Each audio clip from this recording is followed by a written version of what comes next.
This is a story that haunts me daily. This happened in 1992, and I had just graduated high school and was working in a warehouse. I kinda enjoyed it and settled thinking that I would probably retire here. Yup, I had zero ambition. I was a sad, lazy, cringe-inducing shitbag. And then, a new guy started. It's a warehouse with a high turnover, so nothing unusual about new guys. But everyone asked if we were related because we looked alike. He was probably late 30s, early 40s, and I was 18 at that time, and he was fatter. He seemed to carry himself like me, the way he walked and spoke. On his second day, we worked together on a wrapping station, and the first thing he said to me was, "You still have that Penthouse magazine under your mattress." I did. Weird, but totally normal for teen boys, I suppose. He then said, "I know everything about you. You're worried about never getting a girlfriend." I was floored, but again, thought it was a usual teenage thing. I mean, I wasn't the best looking guy, so I guess it wasn't a stretch to guess. Probably the start of bullying and the end of my job is one thing. But what I liked most about myself is that I have no problems fighting anyone, anywhere, anytime. No matter how big or how many, I was always down. I never won, but I could take a beating, and the person usually quit and never messed with me again. I asked him why he was saying all this shit, and he looked at me. And his expression is seared into my mind and left an image that I see daily. He said, "I am you." He then went on to tell me everything about myself, and I mean my deepest, darkest secrets that no one knows. Then he kept telling me more about myself. Then we went to lunch and were outside smoking. And yep, same brand, Camel Wide regulars. It was hard to find where I lived, so I never seen anyone else smoking them. I asked him to be serious and how he knew all this shit. He said, "I already told you, Tom Thawk." Tom Thawk is a nickname only one person called me, and he was my dad's friend that I barely saw. A crappy Jetta pulled into the parking lot, and he said that that's our girl. She's a demon who's horrible to us. I asked him why he was with her, and he said, "Well, she's the best we could do." When she got out, she was disgusting looking, and I mean trailer trash would be too kind, and she waddled her ass over to us. She said, "Let's go." Before he left, he stared right into my soul and said, "We deserve better. Please, go to college and stop being lazy and make something out of yourself." Trailer Park Girl just kinda laughed it like, "Yeah, right." He left with her, and I never saw him again. I think I ran into a younger version of her at a friend's house years later, and he introduced me and said that we should hook up. I said no. I went to college and stopped being a pathetic, lazy cringe fest, and I accomplished everything I set out to do, as I always felt the need to not let him down. I know, none of this makes sense. How can I explain something that I can barely understand myself? None of it makes sense whatsoever. Like, why would a future me get a job with me? He had to fill out a job application and have his references checked, right? And yes, I asked my manager, who was a POS, who just told me to mind my own damn business and focus on my job and try to be less of a screw-up. Has anyone had something like this happen to them? It's haunted me daily since. I'm 48 and I have not seen any time travel machines. Help me out here. Maybe end this once and for all. Please, tell me your experience. I apologize for any grammar or anything like that, but I don't want to go over this any more than I have to, as I usually get depressed when I think of this.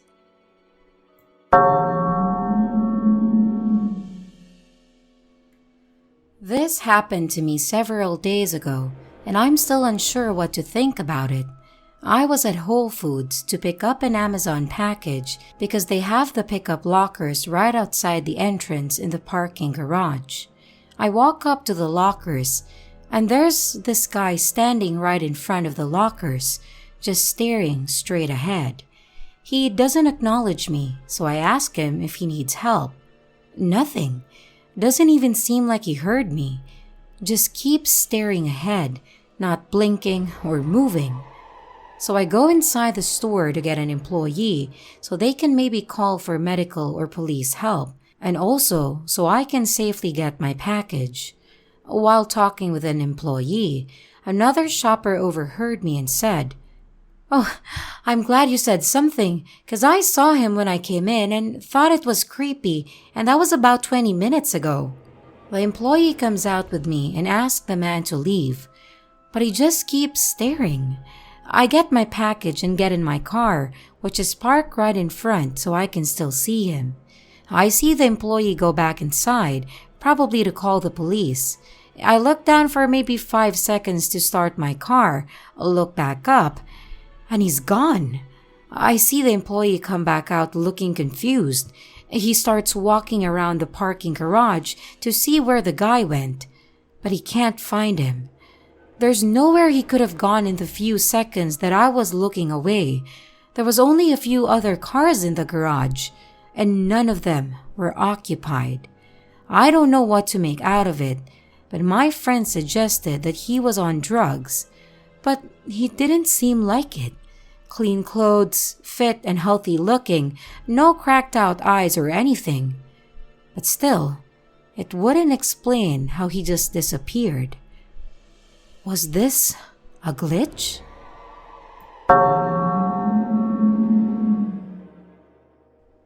This is a long story, and I'm on my phone, so I apologize for any mistakes. For background info, the incident happened at my aunt's old one-story house. At the time this occurred, there were 10 people in the house in total. Also, only 3 to 4 were adults, making 6 kids that were living there. This is important because the house was always loud. Another important part is that we lived about half a mile from a local airport where planes would fly all the time. So it was loud inside and outside all the time, and we didn't have money to do much, so someone was always home. The story begins when I first wake up and I had a bunk bed with my twin. My cousins, all girls, shared another bunk bed along the wall. I noticed that it's eerily quiet, but I don't think much of it yet. I get up, and in all the other beds, the covers were messy, like they just got up. No one was in the room, and I thought they had just gotten up to go play and eat breakfast. I got up and went into the living room, where I was met with complete silence. The house is usually booming with activity by 11 a.m., yet not a single soul was anywhere in the living room. I went into the kitchen next, no one again. I went into both of my cousins' rooms on the opposite sides of the house. The covers were undone in both, and no one was in either room. I got into my aunt's and uncle's room, which was a last resort for me because you're not supposed to go in there unless you have to. And I go in to find that their room was exactly like all the rest in the house, covers unturned, yet no one was in the room. Our tiny attic was connected to their bathroom, and I checked it. Nothing. My first conclusion was that they all went out to eat without me, for the first time in our entire lives without me. So I was crushed. I went into the garage expecting to find cars gone, or at least one of us out there. And I got out, and everyone's car is there. Not only that, but I had stepped outside and had expected to hear something, planes, cars, people, and etc. All I heard was still this deafening silence that was so alien to me. Half a mile from an airport, I should have heard something. It was like I was the last person on Earth. silent. Not only that, but I also didn't see anyone at the airport either. The reality was, I couldn't find my family, and I was absolutely terrified now. At this point, I lost it. I sat on a bench and just cried. I pinched myself repeatedly, hoping to end whatever was going on, but it didn't work. I ended up just sobbing on the bench and watching the clock, hoping that this would end somehow and I would have my family back. 20 minutes passes, then 1 hour, then an hour and a half, then 2 hours on the bench, then 3 hours. But then out of nowhere, my dad just walks into the kitchen, and I saw it from the bench. The door was glass, so you could see through it. I jumped up and ran into the kitchen and hugged him as tight as I could. I asked him, "Where were you?" And he just said, "I've been here. What are you talking about?" My jaw hit the floor. Then I noticed my cousins come out of our room that we shared, and my aunt comes into the kitchen from her room.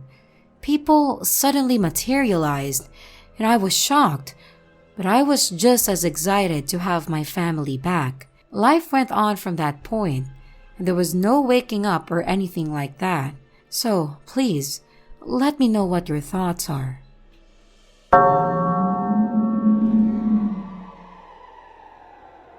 Hi everyone. Let me preface this by saying that there has always been creepy shit happening around me, and I have several stories of my dad's old house, which myself and my siblings all agree is haunted as fuck. I also had my dead best friend visit me twice, which was really nice. So this evening, my partner, 42 and male, and I, 30 and female, were upstairs sorting laundry when his daughter, 17, called us downstairs as dinner was ready. I was heading down the stairs and my partner right behind me, like literally 2 steps behind me. He did his usual thing of tickling the back of my neck as we walk. The bottom of our stairs is wooden, so you can hear when somebody steps onto it from the carpeted stairs. When we got to the bottom, my feet hit the floor as usual, and I turned to ask him something, and he wasn't there. He wasn't fucking there. I totally froze for a second and looked up the stairs, and there he was, on the top step, pale and shaking. I asked him what the fuck just happened, and he kept saying, "I don't know. I don't know. I was behind you, and before I hit the bottom, the next step took me back upstairs." We are very freaked out, but we didn't say shit to our girl as she's already leery of this stuff, although he and I are somewhat used to it. And I'm trying to get the courage to leave my laptop recording audio overnight because there definitely is something weird happening.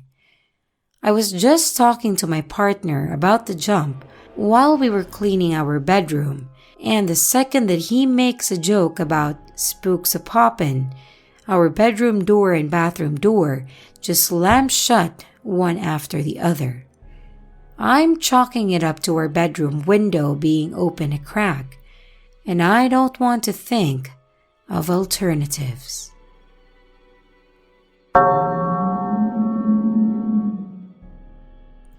Just to give you guys some context, I was in my bedroom, on my bed, watching a movie on my tablet and eating a Toblerone bar.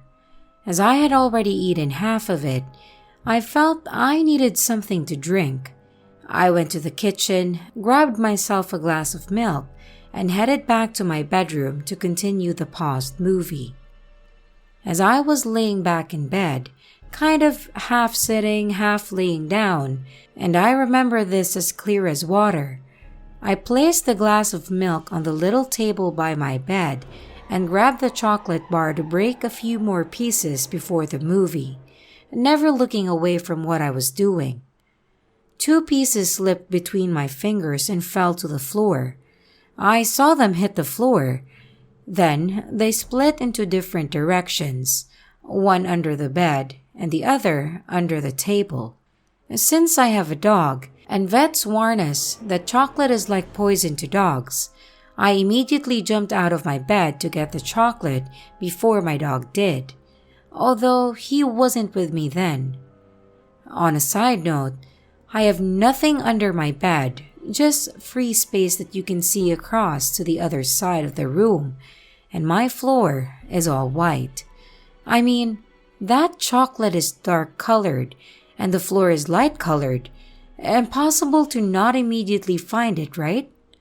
Well, so I jumped from off my bed in search of the chocolate pieces, only to find out that they had completely vanished. I grabbed my phone to use as a flashlight, even though it was just around 2 p.m., and the blinds were fully open, and it was a beautiful sunny day outside. I swung it around the floor for 5 minutes, hoping that the extra light would help, only to come up empty-handed. I told my mom what had happened, and she helped me move the furniture in my bedroom because she was also afraid that my dog would eat the chocolate. So we were at it for a good 25 or 30 minutes, and my mom even asked me if this was some sort of prank, and I swear it wasn't. But the chocolate was never found, until we eventually gave up. This happened about 2 to 3 years ago, and from time to time, I will go look around for the chocolate and remember about that half hour when all I could think was, "How is this possible?" Or, "No way." Since then, I have moved the bed around the room a few times. I get bored fast of a room's layout, but I have never glimpsed the vanished chocolate ever again.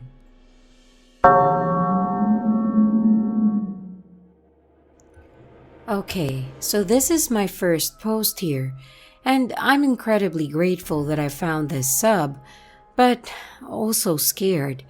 I've always been one to believe in glitches, but this one legitimately made me feel chills all down my spine because I can't think of any explanation that makes any kind of sense. If you can think of something, please comment because it will probably calm me down. This happened around an hour ago, so I'm still pretty shaken. Also, I don't know if this kind of post breaks the rules, so downvote the fuck out of me if I'm breaking any rules. Anyways, story time. So about an hour or so ago, I had came inside from smoking a cigarette after getting home, and I'm just physically and mentally exhausted. I've been having a pretty rough week, and I've just been in a bad mood lately and in a bad funk. So once I got inside, I tried to throw my keys onto my coffee table, but overshot by quite a bit and I didn't hear them land. As I'm about to walk into my kitchen, literally seconds after tossing them, something hits me in my back and I hear a key jingle sound. I turn around and my keys are on the ground by my feet, and I froze up, and I stood there for a minute. I picked my keys up, put them in my pocket, got a glass of water, and had been looking all over the internet for the past hour, trying to figure out what the fuck happened. I stumbled across this subreddit, and now I'm asking all of you to maybe help explain to me what I just experienced. I'm an insomniac, and I don't get a lot of sleep, so maybe my lack of sleep is taking a toll on my mental state, causing me to think irrationally. I'm trying to think of every feasible situation that could explain this, but I'm at a dead end. Hopefully, someone here can help.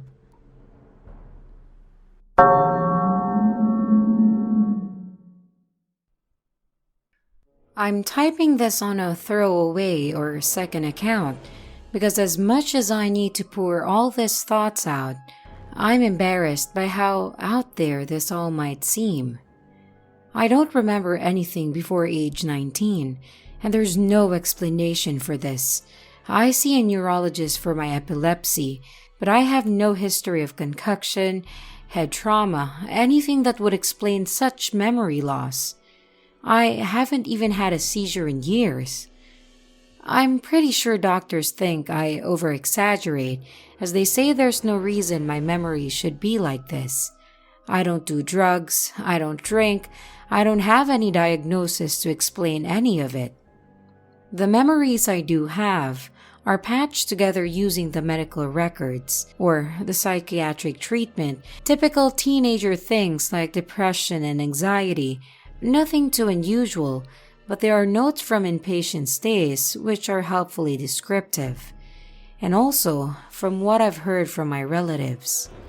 My mom is the closest to me, but she doesn't like opening up a lot. I've asked her about my past or about my medical records, and she quickly becomes uncomfortable and upset. She gave up her job to take care of me in high school, and I graduated in 2017, and she is still unemployed, something that I feel guilty about, so I don't bring it up. My earliest solid memory that feels real and not made up by secondary sources is the first time my boyfriend picked me up. We matched on Tinder. It was January, snowing, dark and late at night, and I was 19. I was a very sleepy person back then, and I remember I'd sleep the entire time until it was time for me to go back home. He is still lovely, and he has taught me many tiny things. I may be able to walk, talk, function like any other adult because I have zero life experience, which takes some patience to deal with. The hardest part to put into words of this whole thing is why haven't I noticed any of this earlier? Why at 22? Is this like a weird revelation? It felt like I just randomly woke up in this body one day and didn't think much about it until 3 years later. It's still a lot to take in, I guess, and I'm getting more annoyed with this body. This entire time, this body has been a pain in the ass, and that's where I came up with a theory that this body should have, and might have, died some time ago. First of all, my teeth. Oh Lord, my teeth. I get questions from dentists saying, "Why are your teeth like that?" And I have to give them some bullshit like, "I took a lot of medicines as a teen," or whatever seems fitting from my medical records. I just so quickly try to make sensible answers rather than just saying that, "I don't fucking know." The pain. There's holes in my teeth. They're rotted. Why the fuck are they like this? I don't know, but it's fucking painful. It's like I have the damn teeth of a corpse. And my lungs, my chest, everything hurts. Damn, asthmatic lungs. And I never feel hungry either. But I do like pizza and coffee. And call that basic, but eating and drinking is more pleasure than necessity to me, not an issue as I always am tempted into cravings. Another annoyance is the obligations. Eating, drinking as I mentioned, an important obligation, and calling my dad and other relatives. I forget often because I don't have much memories of them, and I'm fully aware it's an important social obligation. Yet here I am, still in this weird body, keeping up with all my obligations and responsibilities and all that. It's all strange, just weird. I'm happy I got it all out, as incoherent as this may seem, but reading some of the posts in the sub showed me that I'm not alone in this sort of experience.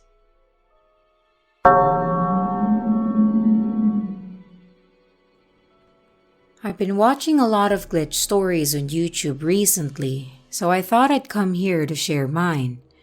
I used to go around pubs hosting karaoke events, and there was one in Hayes that I did once a month.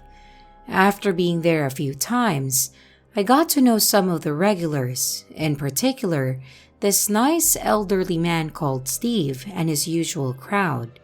He told me he used to work in the military in the area that I live, and I told him that my grandfather, who was around the same age as him, was a military man, and asked if he knew him. After calling my granddad to confirm, it turns out that they did know each other, and my grandfather was Steve's sergeant when they were in the army. We talked further over the following weeks, and he shared many stories of his army life. He mentioned he knew my father and uncles, as my granddad told him about them during their time together. And he oddly mentioned that he remembered one of my grandfather's grandchildren called Ben. He said he had been a chef for about 6 years and had just started working at a pub in Woodside, Ascot. I told him that that was a weird coincidence, as my name is Ben and I was training to be a chef. We both shrugged it off as him forgetting the correct name, as it was years prior than they had spoken about it. Later that year, I stopped hosting karaoke and focused on my catering job, as I had finished college and had gotten a job at a small pub just near Bracknell. I was there for a couple of years before the place shut down, and spent the course of the next couple of years or so working between a few different chef jobs until I got a job at a pub in Fifield. The owners had owned pubs before, but had only recently gotten one in this area and were looking to expand. I got on well with them, told them, and ended up becoming their head chef. After just under a year of working with them, they told me they had got another site, and as their head chef, would I be willing to get the kitchen set up for them and kick-start it as they get staff. I agreed, and we went to see the site. It was a nice little pub called the Rose and Crown in Woodside, Ascot.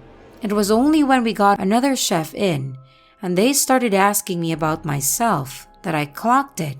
I had been a chef for 6 years at this point and was now working in a pub in Woodside, Ascot, just like Steve had said.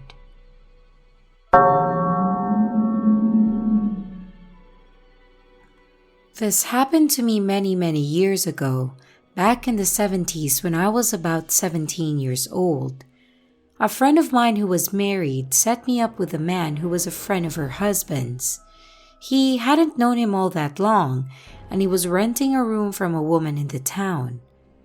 The town was a small one in Wiltshire, England. He was a lot older than me, and I wasn't terribly keen on him. But we went out a few times, and I found his behavior odd from day one. Being young, I was not ever going to sleep with this man, and he never pushed to the point, but he had a few weird bones that were twisted in an odd way. He claimed he had been a speedway rider and broken them, which I accepted, but they still looked odd to me. Anyway, it was autumn in October, if I remember correctly, and we went out with my friend and her husband to a local pub, then went back to my friend's flat for a coffee. It was 11 p.m. when I said I was going to go home, so he said he would walk me. We started off, it wasn't very far, about half a mile or so. We were walking through a housing estate when a pile of leaves started following us down the road. My God, I know this sounds utterly bloody stupid, but there it was, following us with intent. I turned around and said to him, "What the hell is going on?" He then started to cry, saying, "Oh no, they found me, they found me," and was getting hysterical. I was not very happy myself.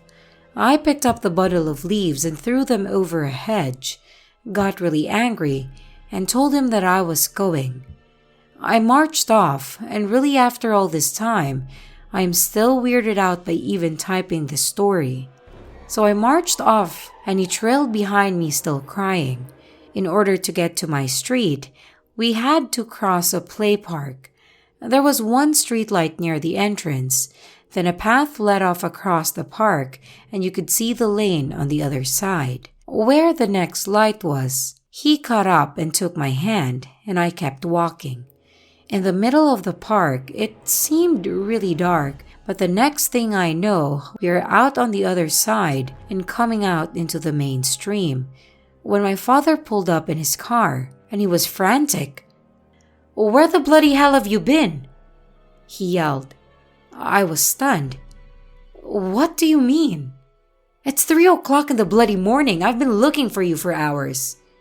He had been to my friend's house at midnight when I hadn't come home, and she told him that I had left at 11, and the walk home shouldn't have taken more than 25 minutes at most. But there it was, 3 a.m., and I had lost at least 3 hours, even including the leaves incident. The next day I told him that I didn't want to see him anymore. He was upset, but I was in trouble with the parents, and he was just too bloody weird. There were a lot of other things about him that didn't add for me for a man of his age. Plus, he refused to tell me anything about what happened the night before. After that, he just vanished. My friend's husband made inquiries to this landlady, and she said that he just left in the night, put the rent on the table. I was never heard from again.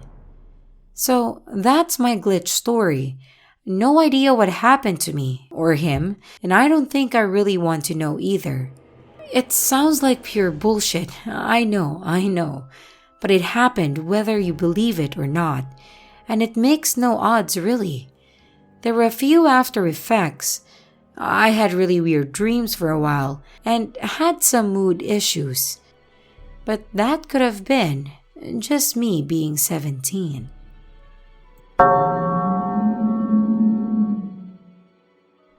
This happened this morning, and I'm still trying to logically piece together what happened. I went to the gym this morning, wearing masks 6 feet apart and 10 people maximum. I went into the small squat room with a max capacity of 3 people. As I walk in, there's a lady finishing her workout and says to me, "I wiped down this one. It's good to go if you want to use it." I accepted and thanked her. I watched her walk out of the room through the mirror, and I quickly noticed that she left her water bottle behind by the squat machine, and I was now using about 1 foot to my left, along with her hoodie about 4 feet behind me lying on the floor. I then anticipated her to walk right back into the room to retrieve her belongings, and I didn't start my workout as I was still stretching and procrastinating starting while anticipating her backtrack. I was able to see the only door in the room from many angles as the room has mirrors on the walls.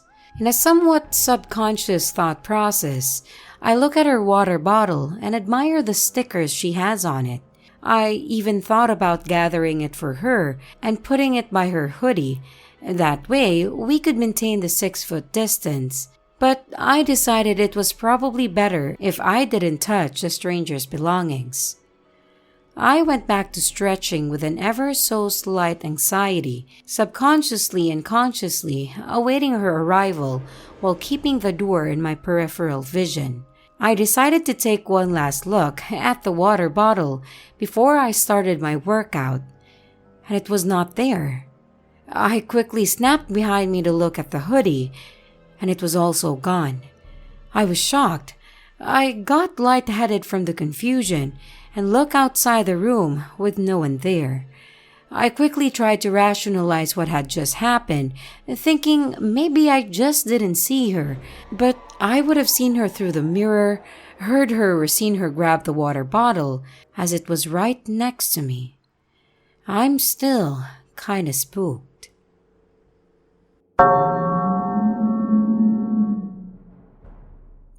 I'm so glad I found this forum because I recently had a strange experience that I can't really explain, and I have had nowhere to talk about it and no one to talk about it with until now. I hope I can explain it well enough, and this is also my first Reddit post, so I hope it's acceptable for you all. Here goes. My birthday is the 6th of October, and this last one was quite uneventful with one exception. Let me first preface a little bit by saying that between 1 to 2 days before my birthday, I had 3 different and unrelated people tell me happy belated birthday, which I thought nothing of when the first person said it, but by the 3rd time, I was thinking maybe my birthday on my Facebook profile changed somehow. So I checked, and it wasn't. It was set to show my correct birthday. Fast forward to the night of the 4th, and my partner, after a long commute, got home from work at 7 p.m. and started complaining about a match with his favorite soccer team. They are usually a very excellent team and win majority of their matches. He was enthusiastically telling me that they had lost against a team that was known to be not so stellar. He told me the score was 7-2, which he repeated several times throughout the night in disbelief. When this conversation happened, I was sitting in the chair at our dining table and he was sitting on our 2-seater lounge about 2 meters away from me. Fast forward again to the next day, the 5th, and it was about 5 p.m., and my partner had just gotten off work and sent me a screenshot of a score message saying that he was so upset that his favorite football team lost 7-2. I told him, "Don't you remember we had this conversation last night? They lost 7-2 because of blah blah blah," and I told him all the other reasons. And he said, "What conversation? I have no idea what you're talking about." Needless to say, I was confused at this point and thought he was acting strangely. What was he talking about? We absolutely 100% had the conversation, and there was zero doubt in my mind. I was there in person and it happened. It wasn't a dream. So I pushed further and described what I remembered. He said, "What are you on about? That didn't happen. And there was no way we talked about it last night. They didn't even play until 2 a.m. this morning." So I furiously went on to Google to find the list of game times. And to my shock, he was right. The only game that had the score result of 7-2 was a match that was played that very morning at 2 a.m. my time. There was absolutely nothing the night before, when we clearly had that conversation. But I was the only one remembering it happened. So that coupled with the odd belated birthday wishes when it wasn't even my birthday yet, it made me kind of wonder if I was somehow glitched forward in time to a day later for a short period. I'm still just as confused about it, and he still also denies it happened, including where we were sitting.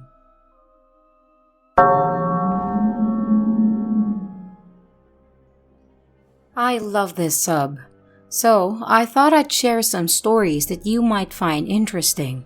It's an inside joke with my family that someone up there has many wires mixed up because I always have weird coincidences or unexplainable things happen. I also get those dreams that come true later too. These are stories of other people experiencing weird things that involved me but were not caused by me. So, I hope you enjoy.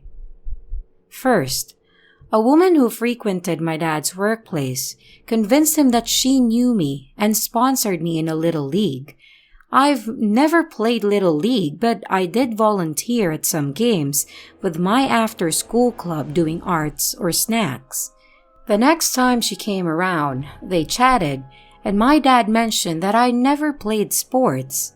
She was adamant that she sponsored me, and the next time she came in, she showed him a photo of a team flag with my name stitched in. I have a somewhat unique name. Probably less than 10 people had ever had my first and last name combo, and my dad thought she was weird and gave her business to his colleague. A second one, an old friend I hadn't spoken to since high school, texted me out of the blue saying that she had a crazy dream that I was in a car accident. I was commuting during rush hour and a truck switched into my lane without looking, pushing me into the median. She texted me as I was sitting in the back of an ambulance, getting looked over, and I sent her a selfie with the EMT to freak her out. And the last one, I used to live next door to my cousin when we were in high school. It was a duplex situation with stairs splitting the building into a left and right side, so our front doors faced each other. I would often go over to escape chores at home or to just hang out. I'd text my cousin, "Hey, come open the door," followed by knocking an obnoxious tune, and he'd come let me in. One night I was up late watching a movie in my living room. I get a knock at the door and open it to see my cousin standing outside looking rather tired and annoyed. He asked me if I was coming over or not, to which I said no, I'm in the middle of a movie. He asked why I had been knocking on his door and texting him then. We checked my phone and my outbox had 6 texts in a row saying, "Open door." It freaked us out and I texted him while he was next to me. I sent, "What the fuck? I didn't text that." And, "Don't open the door." In between my 2 texts to him, another "open door" was sent. He had his messages open and we saw all 3 messages pop up in real time. This was before I had a smartphone, so I chalked it up to an actual tech glitch. But my cousin maintains that he heard a melodic knocking on his door at the same time he got the first 6 open door messages.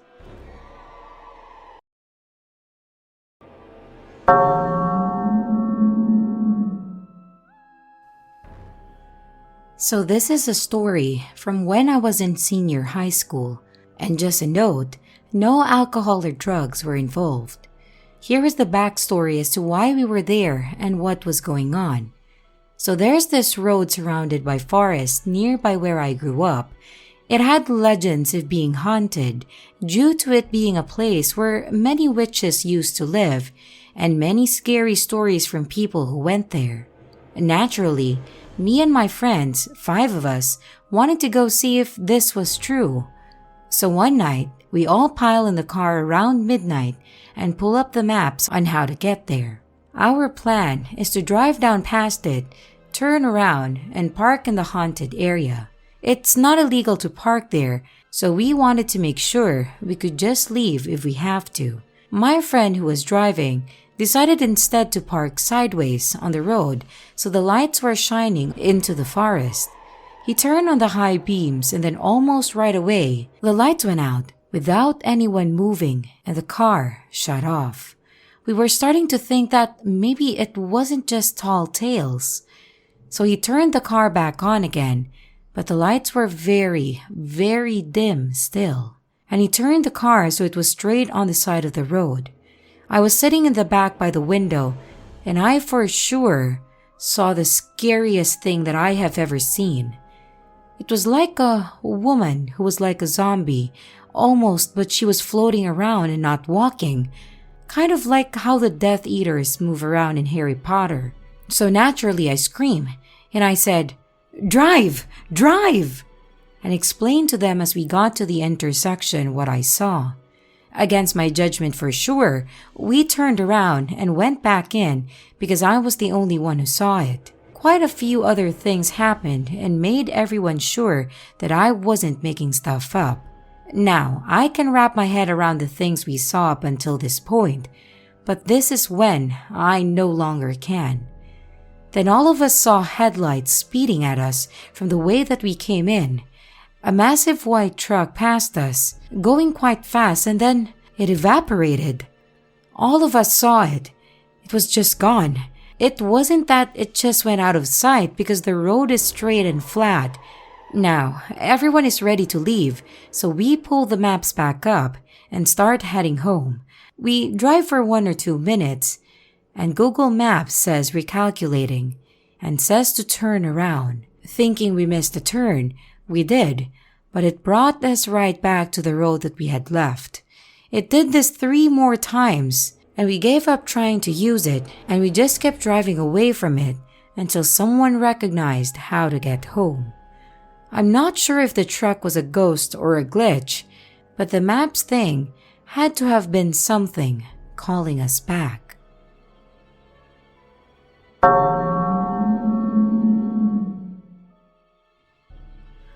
This is my first time posting something like this, but this seriously freaked me out and I wanted to post it somewhere.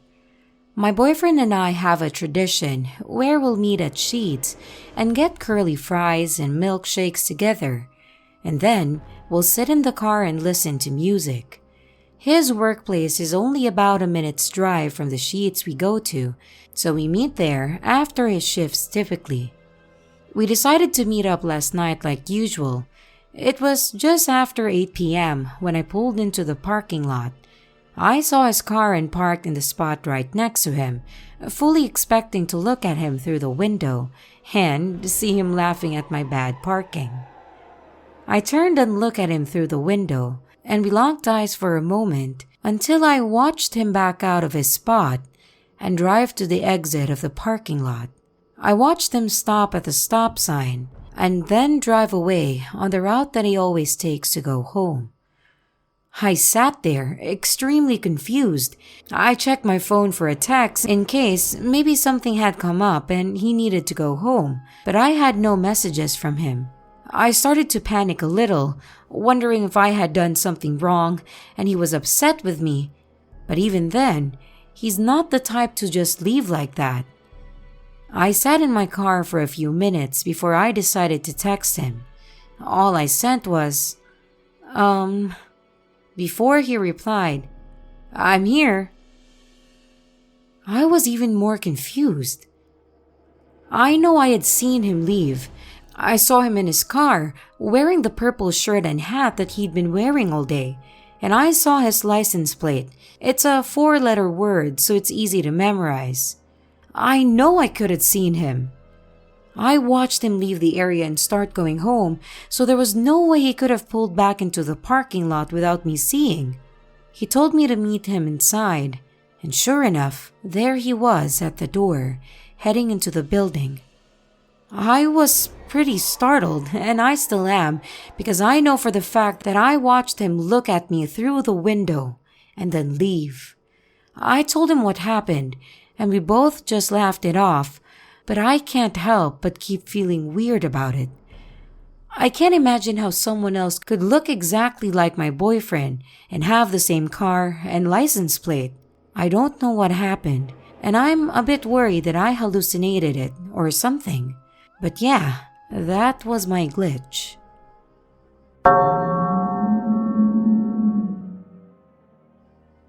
Backstory. I was alone at home, and I decided to take a shower. I forgot to take my towel with me, and decided that it doesn't matter since I'm alone at home anyway. I finish off with my shower and head to my bedroom, which is maybe 13 steps away from the washroom. As soon as I step out of the washroom, the electricity in the house goes out. But it's midday, so the sunlight through the windows is more than enough for me. As I step into my room, I hear my parents enter the house and I'm like, yikes! So I quickly lock my room because I'm changing. Now, my room is adjacent to the sunlight, so there's no direct light in my room, and it's pretty dark, but there's a glow through the window blinds. Now, here's where it gets weird. I wipe my hair and face off with a towel facing the window, and I can see the strips of light from the blinds. Then I do a whole 180 degrees to face my wardrobe, which should be dark, but I'm still seeing the light from the blinds. I'm mad confused.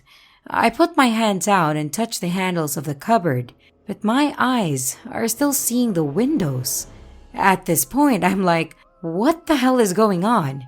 So I focus on my hands, and it focuses like a video game lags, readjust, pixel by pixel. But I mean Minecraft block size, if that makes sense. And I feel this ease in my eyes, and I'm just mad confused, but I go on and put my pants on first, then my shirt, and it happens again. My eyes are stuck on the view of the inside of the t-shirt, like when your head is in the shirt and it's dark but you can see through the cloth. I touch my face to make sure that there's no cloth over my eyes. There's nothing. I feel like I'm cross-eyed. I'm fucking freaked out at this point, and I stumble all across my room, still just seeing the inside of my shirt. I hear the AC switch on, so I know the lights are back, and I find my switch, flick it, but I can't see anything apart from the shirt thing. I unlock my room and call for my mom, blinking like a madman, and the second she appears in my hallway, my vision slides and it's okay again, and I can see everything perfectly, and my eyes feel normal again. I don't know what the hell that was. And I don't know if this could be a symptom of some vision-related medical issue. Should I go to the doctor about this? I literally felt like a video game being played with shitty Wi-Fi.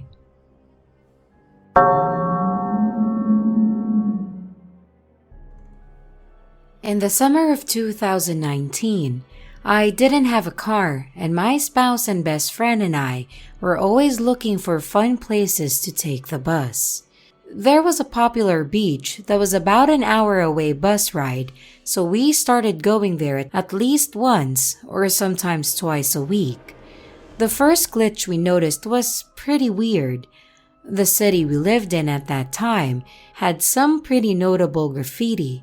I mean, massive words spray painted on specific buildings, and one building in particular that had been customized with about 30 cartoonish looking male members, if you catch my drift. The very first time we got back from this beach, we noticed that the graffiti was different. Now, we left around 10 or 11 a.m. usually and got back around 7 or 8. There was always cops around, and the buildings were pretty out in the open, not to mention some of the graffiti were really high up. So we were confused as to how it had been done in that timeline and under those circumstances. But we didn't really think much of it at that time.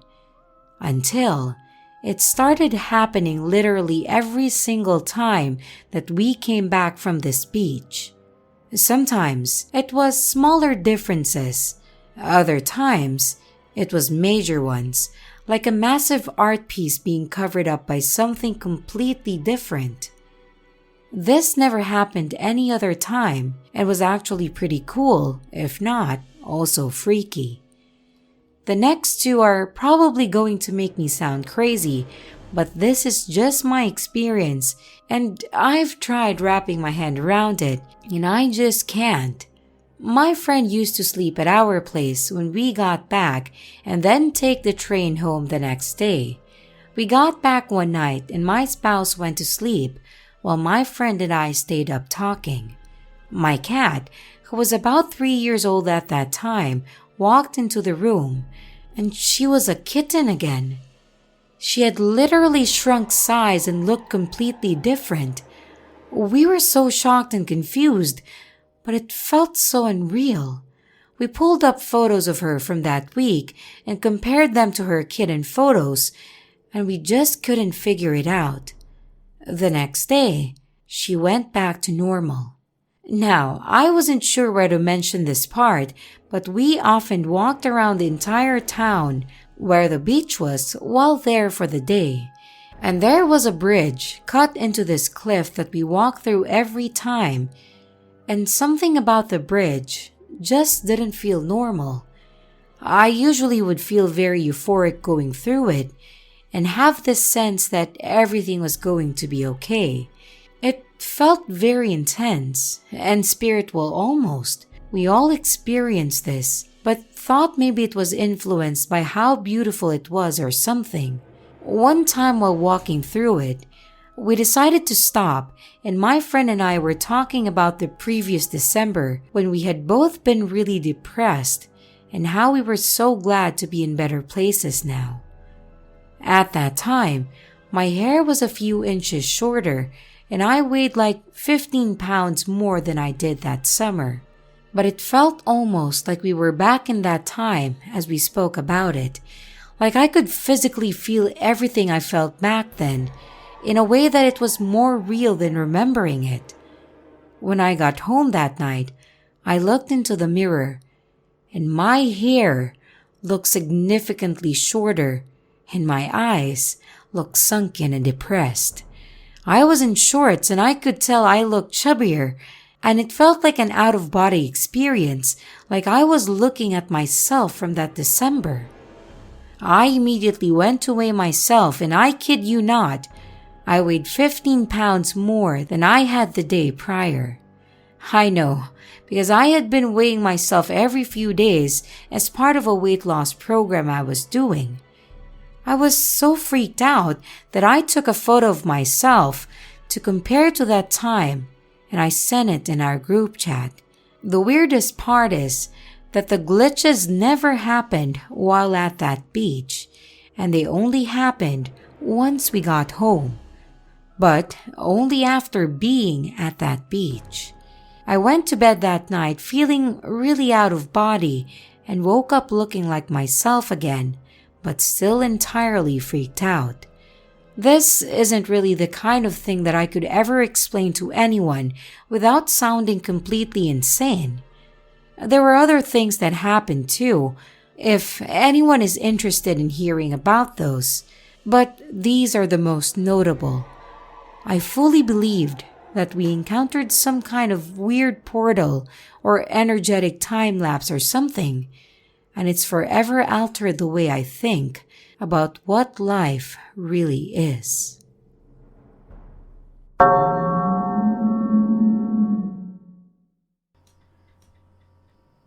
Yo guys, first of all, I'm no native speaker, so sorry if anything is worded weird. Also, sorry for my storytelling skills. I'll try my best to tell this story as understandable as possible.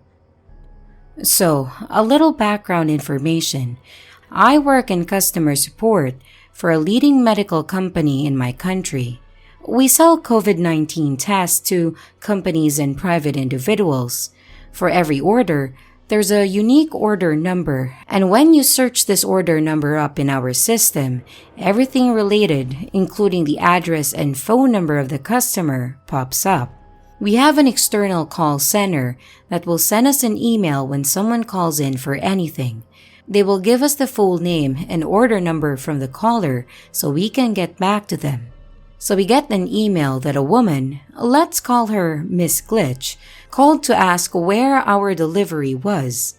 The name was pretty exotic, so a misunderstanding is pretty unlikely. I go on to copy the unique order number from the email and search it up in our system, and the order of Miss Glitch pops up with her address and phone number. Remember, there is no other order with this exact same number. So I proceed to type her number into my phone to give her a call. A man answers with, "Yes, Mr. Glitch here." I ask Mr. Glitch if I can speak to Miss Glitch because she was the one calling us in the first place. He gets Miss Glitch on the phone and I go, "Hello, Miss Glitch. I'm calling regarding your question about your order." And she goes like, "Sorry? But we never ordered anything from you. From which company are you again?" And I was like, "From Company XY. You ordered some tests for us a few days ago and called us to check where the delivery is." And she goes, "No, sorry. I never called and we didn't order tests from you." I ask, "So you are not Miss Glitch living in Weird Town?" And she says, "Yeah, I am Miss Glitch, but I'm not living in Weird Town." I explain myself and hang up a bit confused.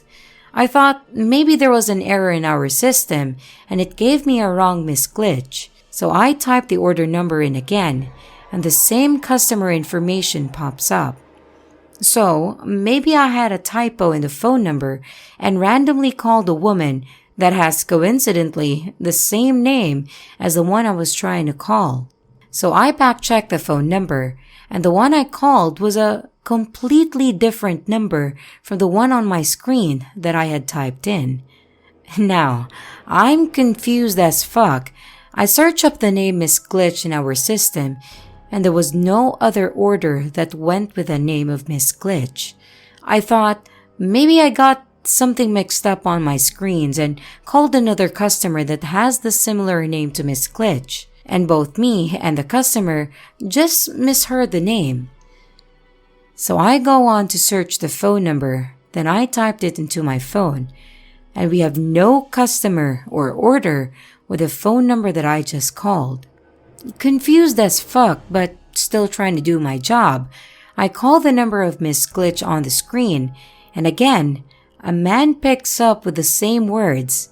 "Yes, Mr. Glitch here." I go, "Can I speak to Miss Glitch, please?" And he goes, "Yeah, sure." So I'm once again talking to Miss Glitch, and now she's apparently the right one. I answer her questions and we hang up. I couldn't make any sense of what I just witnessed, so I searched everything in our system that is related to the phone number that I called or to the name of Miss Glitch, but I find absolutely nothing.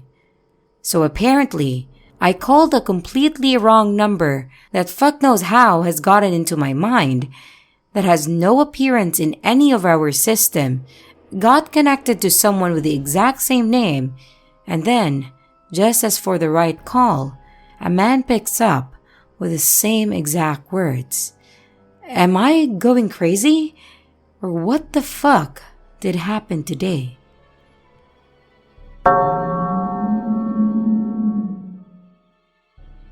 So I'm a snorer, and it drives my wife crazy because she's a light sleeper. She will often move to the guest bedroom in the middle of the night. I also have a habit of falling asleep on our couch if we are watching TV late, and she will usually turn off the TV and head to bed before me, just letting me sleep on the couch. And I'll usually wake up around 1 or 2 a.m. and sleepily head to the bed. One night, a few months ago, we were watching TV downstairs, and I had grabbed a pillow from our bed. The couch pillows aren't particularly comfortable, and I drifted off and woke up alone in the dark with the TV off a little after 2 a.m. When I got upstairs, I crawled into bed next to my wife, who rolled over as I pulled back the covers on my side. But I realized my pillow was still downstairs on the couch. Instead of going back downstairs, I decided to get one from the guest bedroom. It was dark, but I knew my way around and felt my way to get a pillow. When I yanked it off the bed, I heard a, "Hey!" And there was my wife, with her earplugs in that she often wore because of my snoring.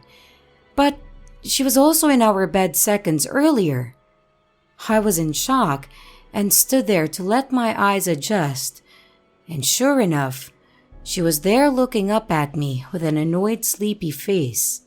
I dropped the pillow and walked back to our bedroom, and there she was, curled up sleeping. Utterly confused and freaking out a little, I went back to the guest bedroom, and there was nobody there.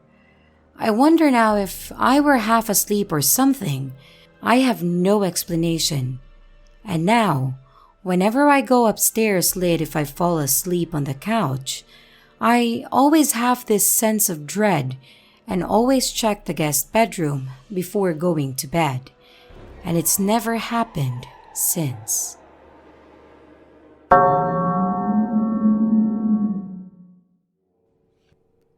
This happened in January of 2015. I was 3 months pregnant with our first son, and my ex-husband woke me extremely excited, manic you could say. "Where were you?" And, "What the fuck?" he yelled. It was no later than 4 a.m., so I was very disoriented and immediately started an argument, which ended with me really not remembering going to bed that night before. Talking more about it, I realized extra 2 days have passed and I had a complete blackout. Last thing I remembered was throwing leftovers from the food we ordered for dinner. It was about 7 p.m. and my ex-husband went to get his car back from the mechanic. He said I okayed him calling Uber from my phone, but I can't recall that. After coming back, I was nowhere to be found. My keys, wallet, and phone were there, but I was gone. He immediately went to the only neighbor we used to hang out with at that time, but I wasn't there neither. He waited for a few more hours and called the police. From what he said, the next 2 days were hell. Hospital kept calling. I'm a nurse. My friends, which I made plans with, called, and no one had any idea where I were. On the 3rd day, I just appeared in our bed in jammies. The door was locked, and my ex-husband didn't even sleep. He was drinking and walking around the house all night. I didn't lose my job, and we had no problems with the authorities. But to this day, I can't figure out what could have happened.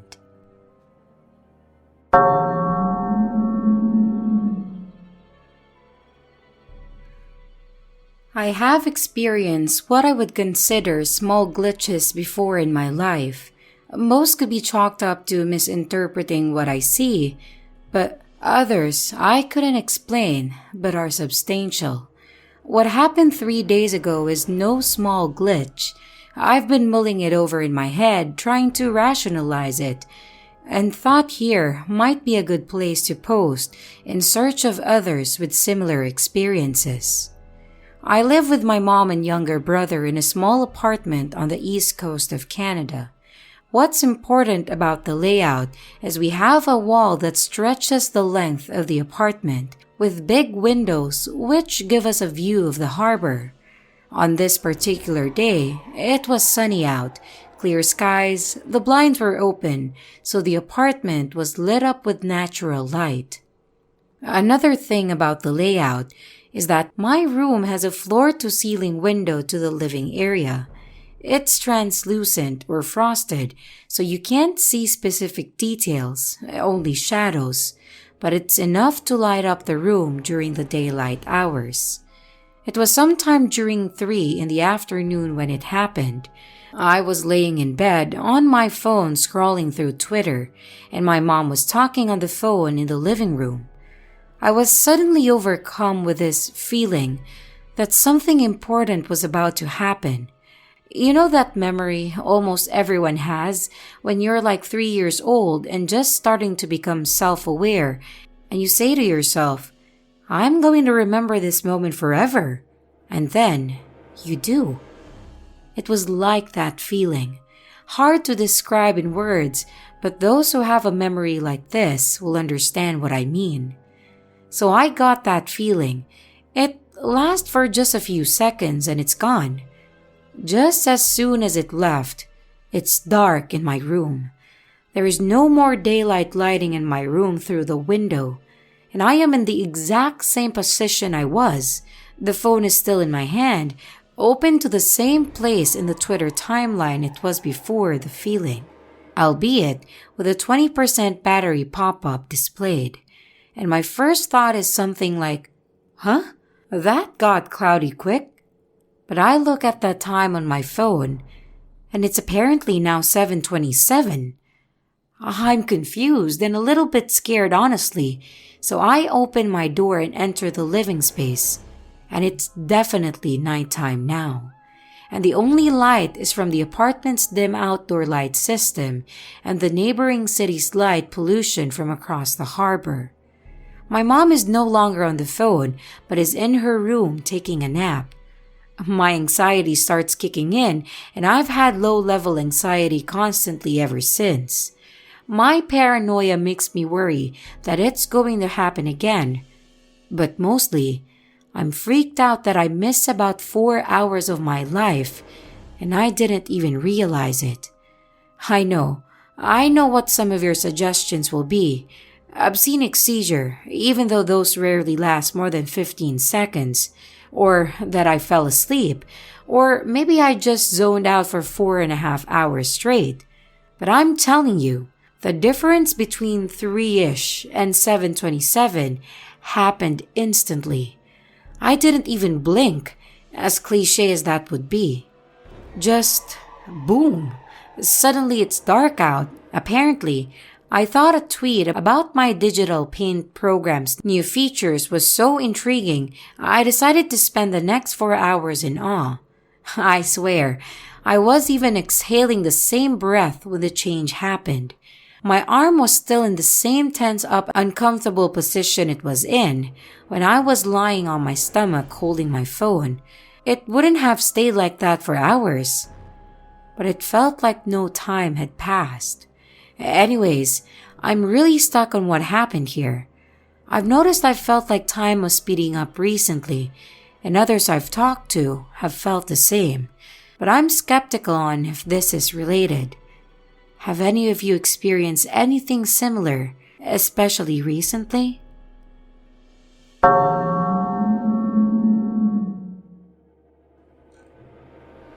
Several years ago, I attended a beer tasting event with a few friends. Another friend, Lacey, was going to tag along but opted out at the last minute because she's not a beer drinker. She prefers vodka. This tidbit will come in handy later in the story.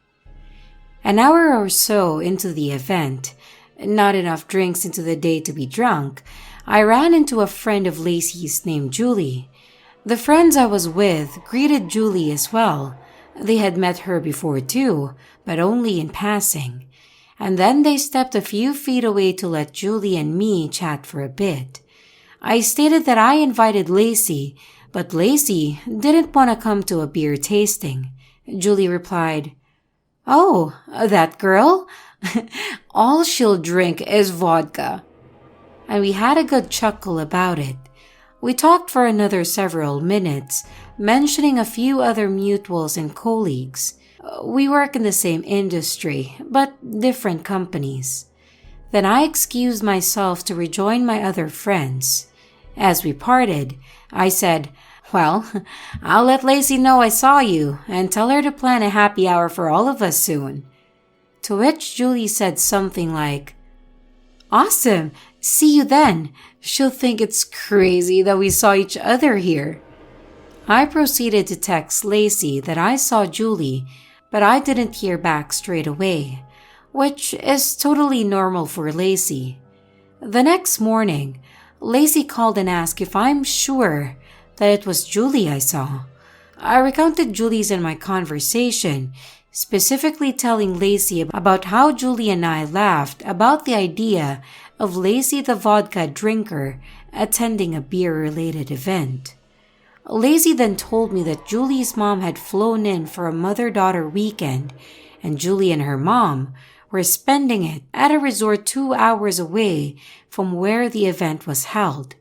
They left the night before the event and were not returning until the following day. To this very moment, I still don't know who I actually ran into that event. Every time that I have seen real Julie since that glitchy day, we laugh about how I must have been in the Twilight Zone the day that I talk to Glitch Julie.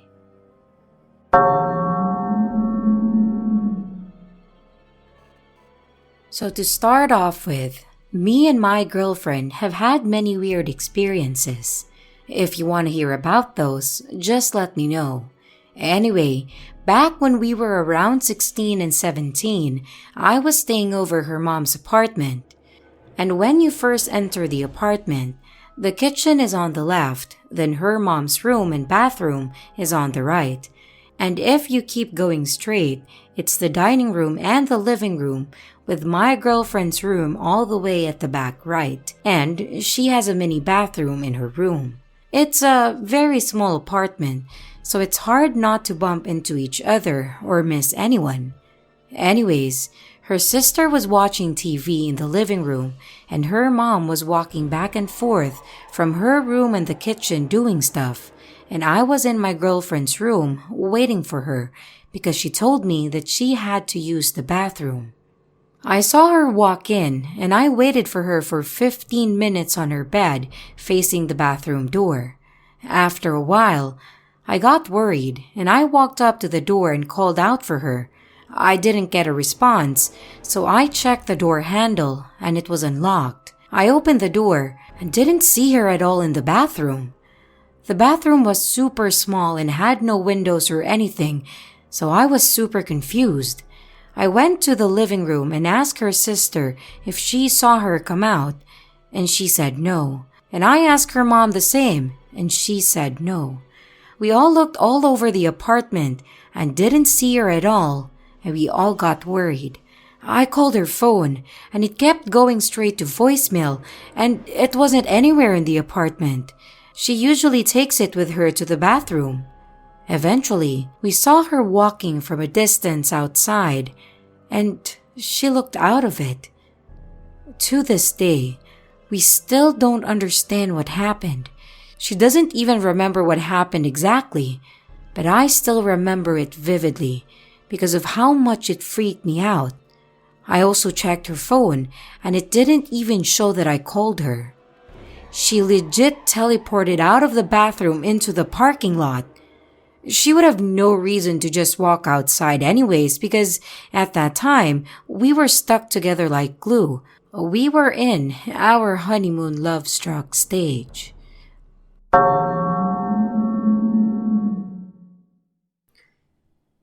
When I was a teenager, living in Vienna in the small country Austria, I excessively played The Sims. I created all kinds of families there with all kinds of crazy stories. Most of them were unrelated to anyone that I knew, just straight out of my imagination.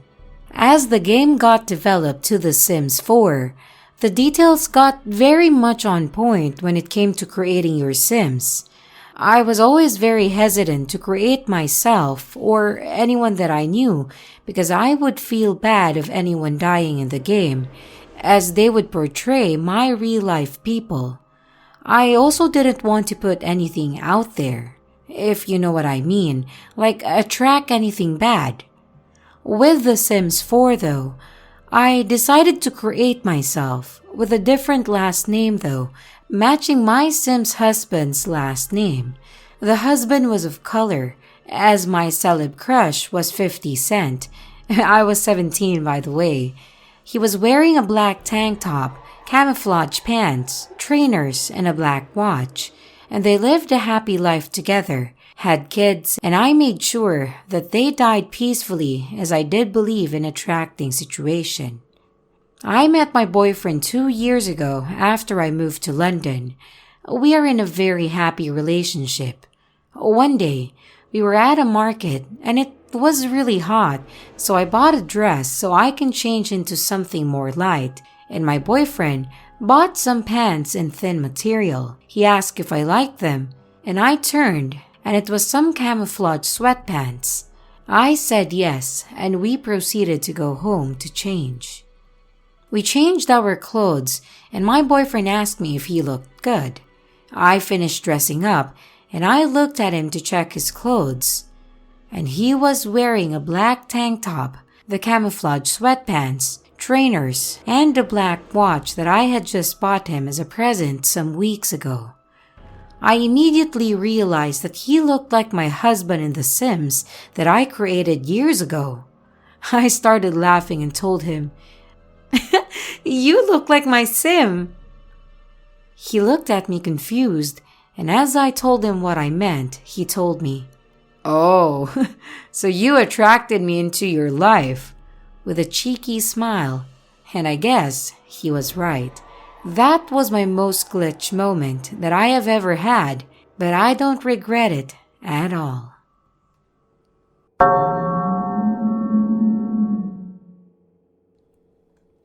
Not the most thrilling glitch, but one that I'm still scratching my head about. I was in Oahu with my girlfriend in November of 2020, and we spent one day of our trip visiting the Dole Plantation, Giovanni's Shrimp Truck, followed by shaved ice at Matsumoto Shaved Ice on the North Shore.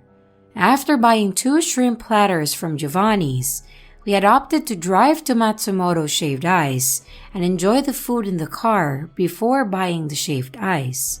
We found a spot in the parking lot, which was rare during non-COVID times. We ate it, threw our trash away in the parking lot's garbage, and headed to Matsumoto for some shaved ice. We were staying in Oahu, and upon arriving back at the hotel, my girlfriend noted that she had lost her ring. It was a silver Gucci ring that she's had for over 10 years and wore daily. We turned our hotel room inside out looking for it, and we searched the car multiple times as well. We looked back at our photos and saw that she was wearing it when we bought the shrimp, and we had no other pictures after that with the ring. We concluded that she may have taken the ring off when eating shrimp, placed it in her lap, and it fell out the car. Deciding to search the car throughout one last time, with all of the doors open and high-powered flashlights we used for hiking, there was nothing. It was a long drive up to the North Shore, so we wanted to be sure that it wasn't in the car. We drove an hour back to the North Shore at around 11 p.m. at night and searched the parking lot with flashlights for 30 minutes. We even went into the parking lot's garbage can and found the discarded takeout bag from Giovanni's and even combed through that. But still, nothing. We were defeated, but decided to check the car inside out once more before heading back. Nothing again. After the hour-long drive back, we once again combed the car inside out. Back at the hotel, we checked the room once more and finally decided to give up. The next day, we went to Rainbow Drive-In for lunch and again decided to search the car inside and out. It still bugged me that it mysteriously disappeared. We again opened every single compartment and moved the seats forward and back so we could check underneath. On the last day of our vacation, when returning the car, we packed up all of our things, wet wipes, phone holders, charge cables. Lo and behold, my girlfriend found the ring along with one of my power banks in the glove compartment. How? It wasn't even deep inside the glove compartment, but on a shelf sitting near the front with my power bank, which had apparently also glitched away because we never saw it. Our minds were blown. We had searched the glove compartment multiple times with flashlights, and we keep wet wipes in the glove compartment. So, we had opened and closed it a few times throughout the rest of the trip, like even after eating at Rainbow. Being a rental car, the glove compartment only had the manual inside and nothing else, so it's very easy to see everything inside with a glance. There was no way we could have both missed the ring in the glove box when we had obsessively searched the entire car 4 times over. Including quicker searches we conducted, we had looked for the ring in the glove box 6 to 10 times.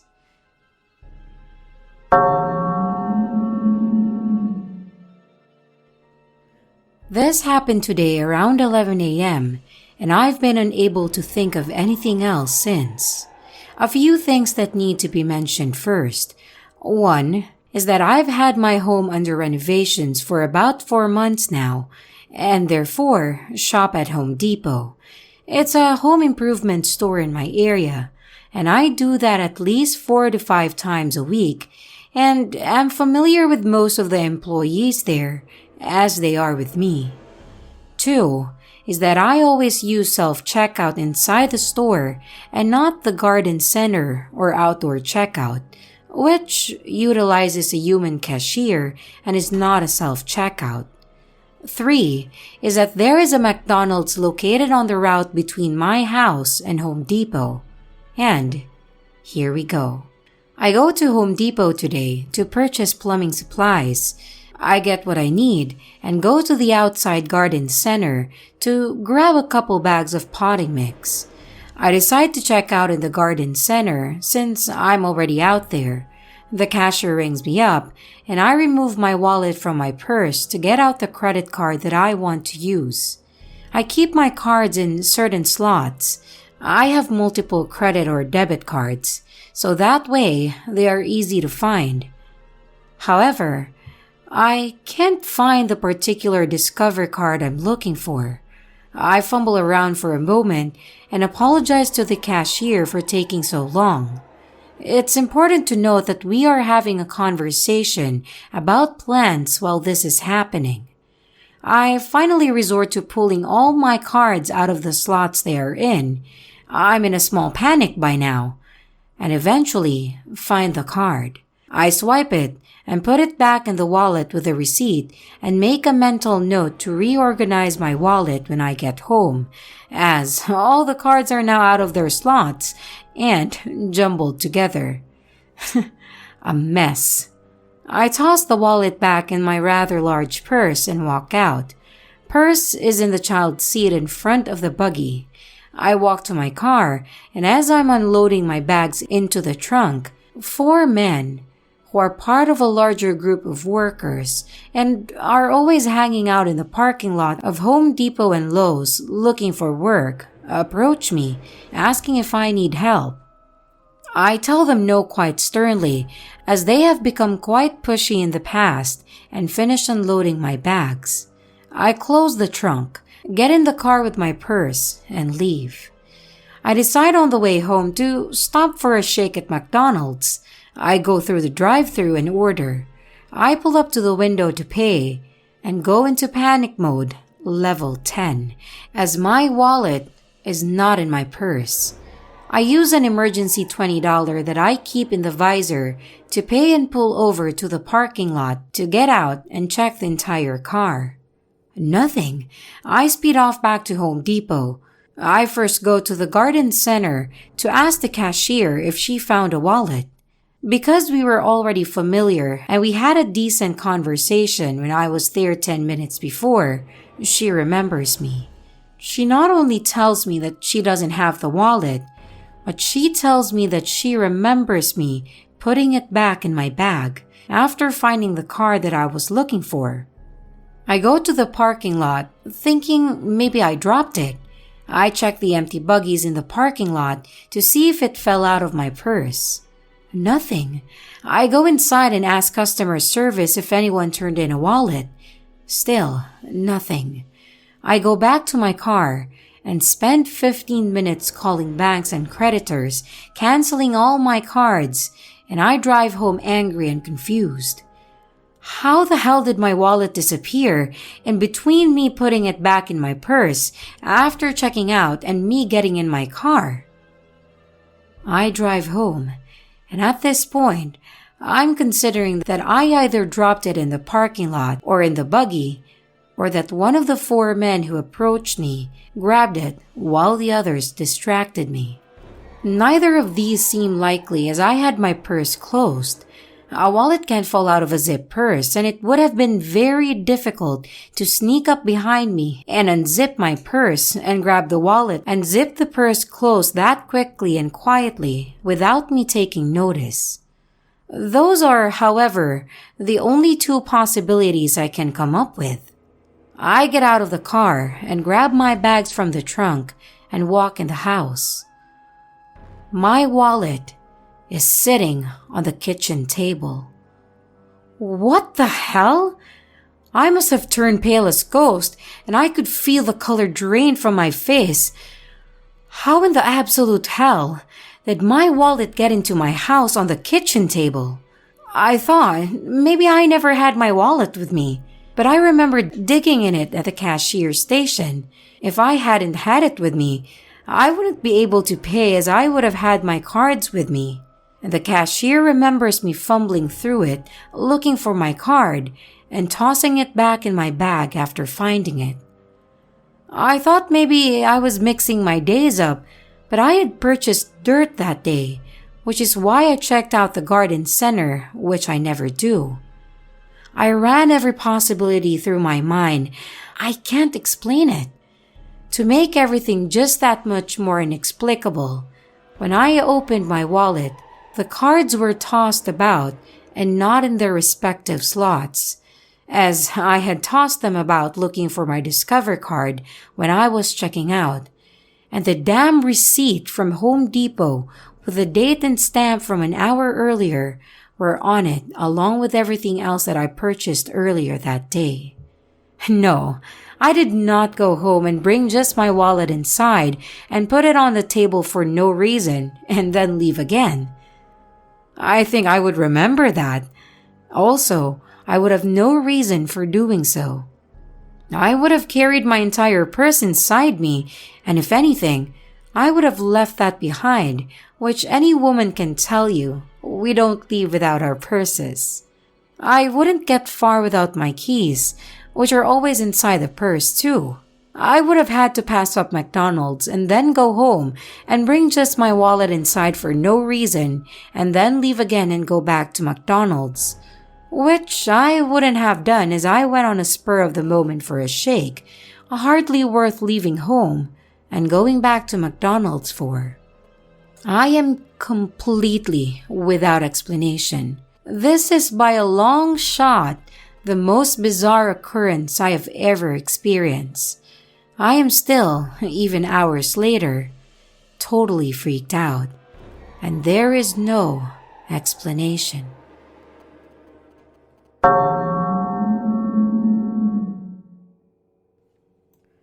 I have had 2 glitches in my life, and this one happened about 5 years ago at an Arby's. So, my girlfriend at that time wanted dinner, and we settled on Arby's. I had been to this particular location a few times, and nothing had ever stuck out to me. So, I decided to go in and order my food to go. When I pulled into the parking lot, my truck was the only vehicle in the lot, which I found a little weird and thought maybe they were closed, but tried the door and it was open. So I walked in, and the first thing I noticed was how dingy and old it was inside. Mind you, I have been in this particular location before, and it was not like this. I walked up to the register and was greeted by a male and female that looked very similar, almost like twins with the biggest ear-to-ear smile that I have ever seen in my life, and it looked fake. At this point, I'm starting to wonder what the fuck is going on, but I order my food, and both the male and female was so overly friendly and smiling. It was uncomfortable. I get my food and return to my girlfriend's house, and I'm telling her about this weird encounter. The next morning, I leave her house to go to work at 5:30, and I have to drive by the Arby's. The entire parking lot is ripped to shreds with the fence around the restraint with a sign saying, being remodeled and drive-through open. Fast forward to the end of the day and was going back to her house and had to pass said Arby's again. So at this point, it's killing me because I know they couldn't have done all this work that had been done in less than 20 hours. So I pull into the drive-thru and order a large drink. When I get to the window, I ask the girl how long ago they started the renovations, and she told me 2 weeks ago. My mind is fucking blown. I had just walked into the same place the night prior and got food too, and to this day, I can't explain what happened, and I will never go into another Arby's again.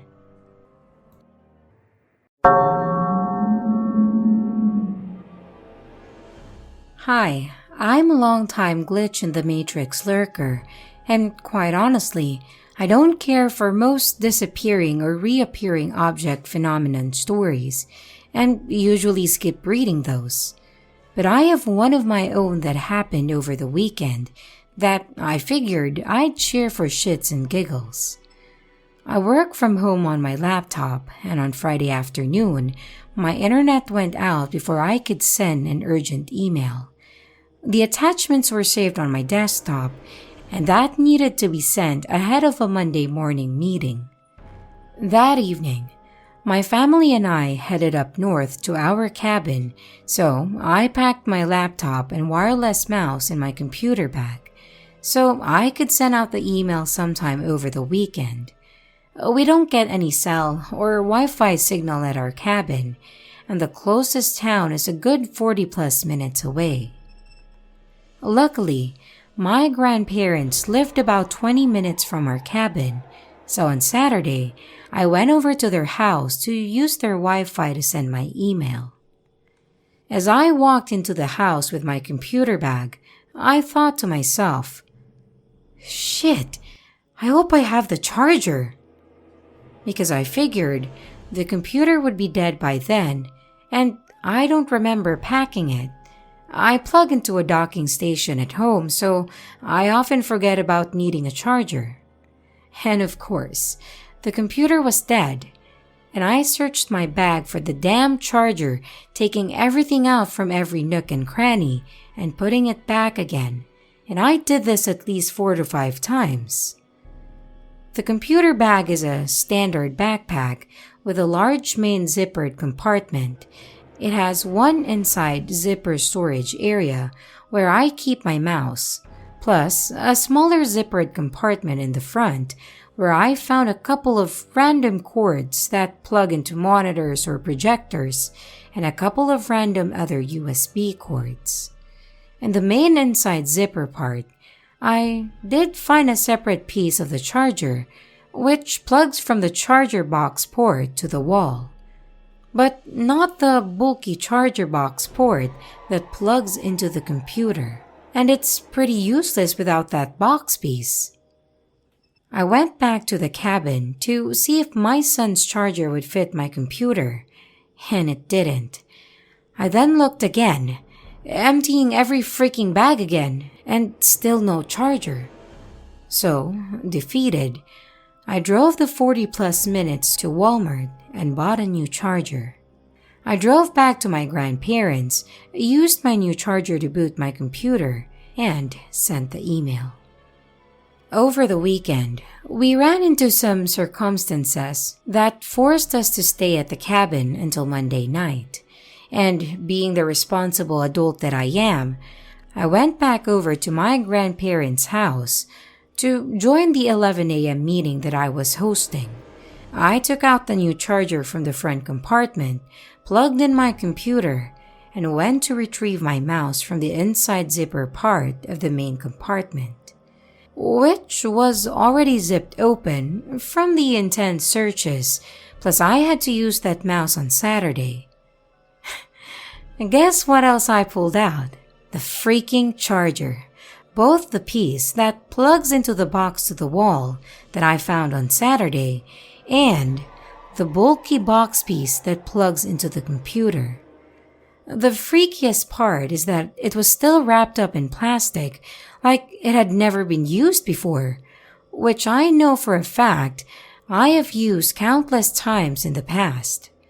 There was no way it was in my bag that entire time.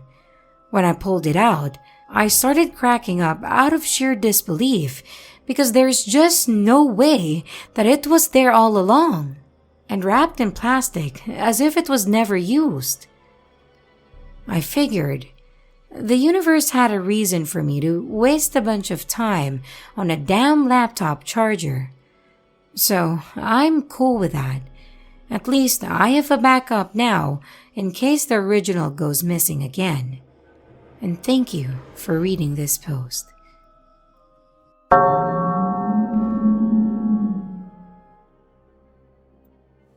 Yesterday, I woke up with flashes of horse trails in a residential neighborhood.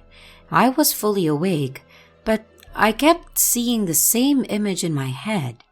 I knew where it might be, so I got in my car and drove till the near end of a road when I finally saw the trails. I turned in there and kept driving, taking random turns, and ended up at a park with some great hiking trails. I'm walking with my dog, and when I turn left into the woods and follow the narrow path, 100-ish feet in, I notice some confetti on the ground. Later, I see an old tree that's fallen on a fence and a sign with tagging on the fence. On my way back to my car, there's a dude and his pit bull walking by. A normal day, I didn't think much of it. Today, I woke up with the urge to hike again, which, by the way, is not normal for me. I got in my car and started aimlessly driving.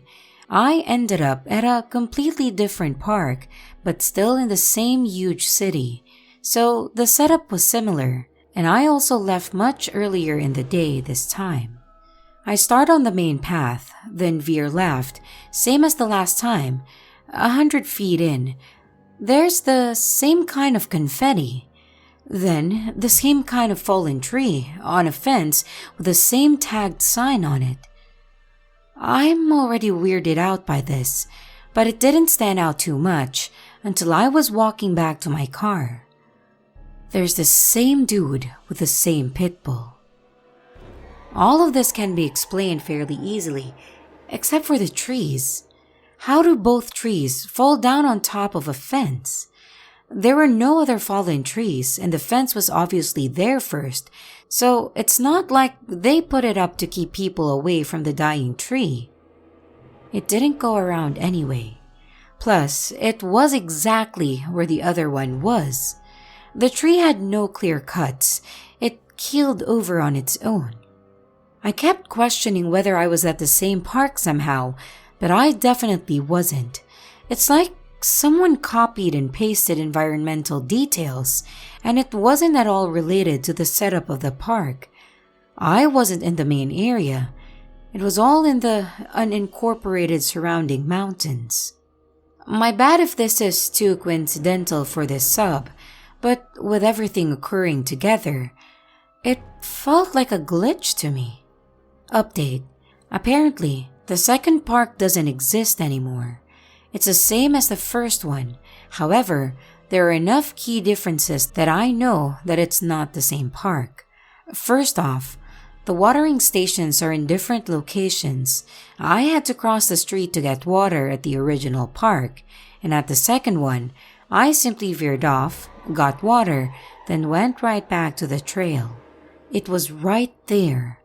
Plus, the tennis courts at the latter park were so much bigger and situated further out. I'll keep looking, but my gut says that I won't be finding the second park anytime soon.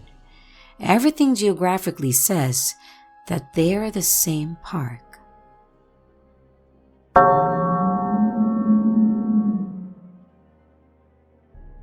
I have 3 different experiences, and I'll share them in the order they happened.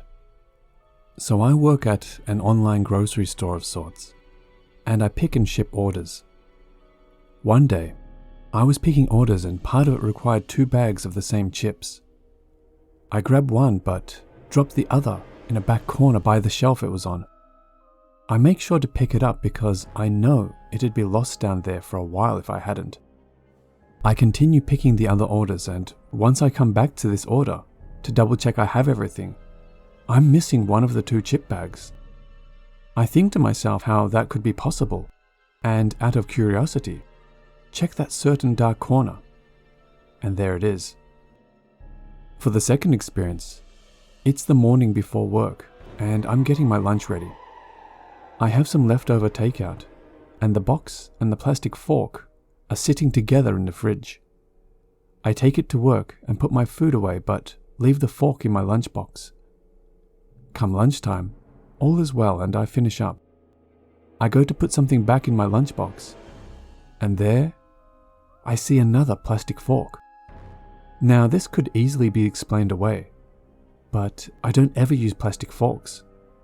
The exception is that it was already there with my takeout, but I clean out my lunchbox daily.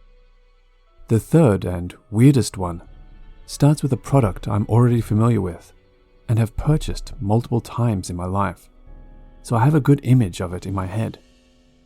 For anyone curious, it's Bragg's apple cider vinegar. One day I'm restocking the shelves and we get a new case of this.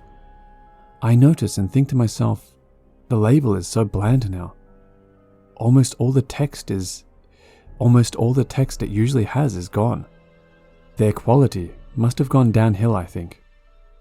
A few days later, and I even do a Google search of something like Bragg's label change. Finally, I'm stocking the shelves again. There I see it. The vinegar is right back to the way it was before. All the text is back and it's no longer a big plain yellow label with just a title. We definitely didn't just sell out of it either, to be replaced with another case. I'm there every day and pick almost every order. I feel as though the more you acknowledge these little glitches, the more they happen. I've been reading this sub for a while, but only recently started talking about it with my boyfriend. Nothing ever happened to me until after that.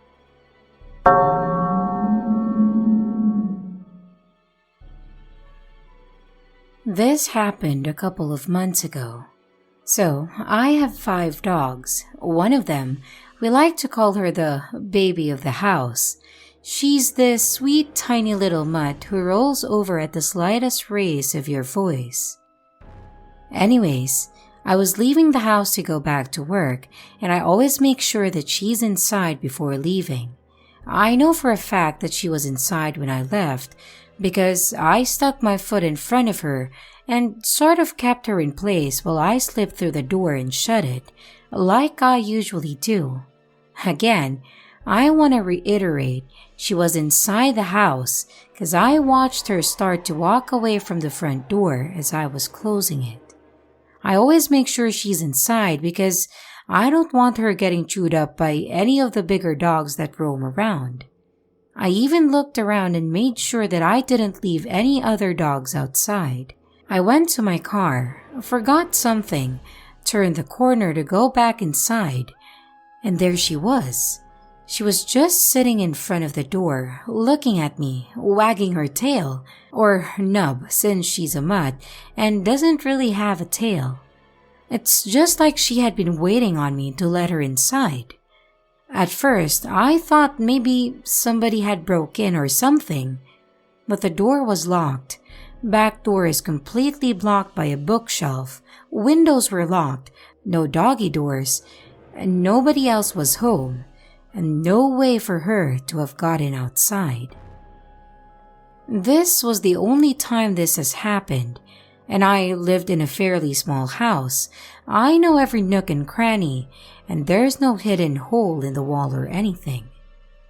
Maybe I just missed something, but I've been confused ever since.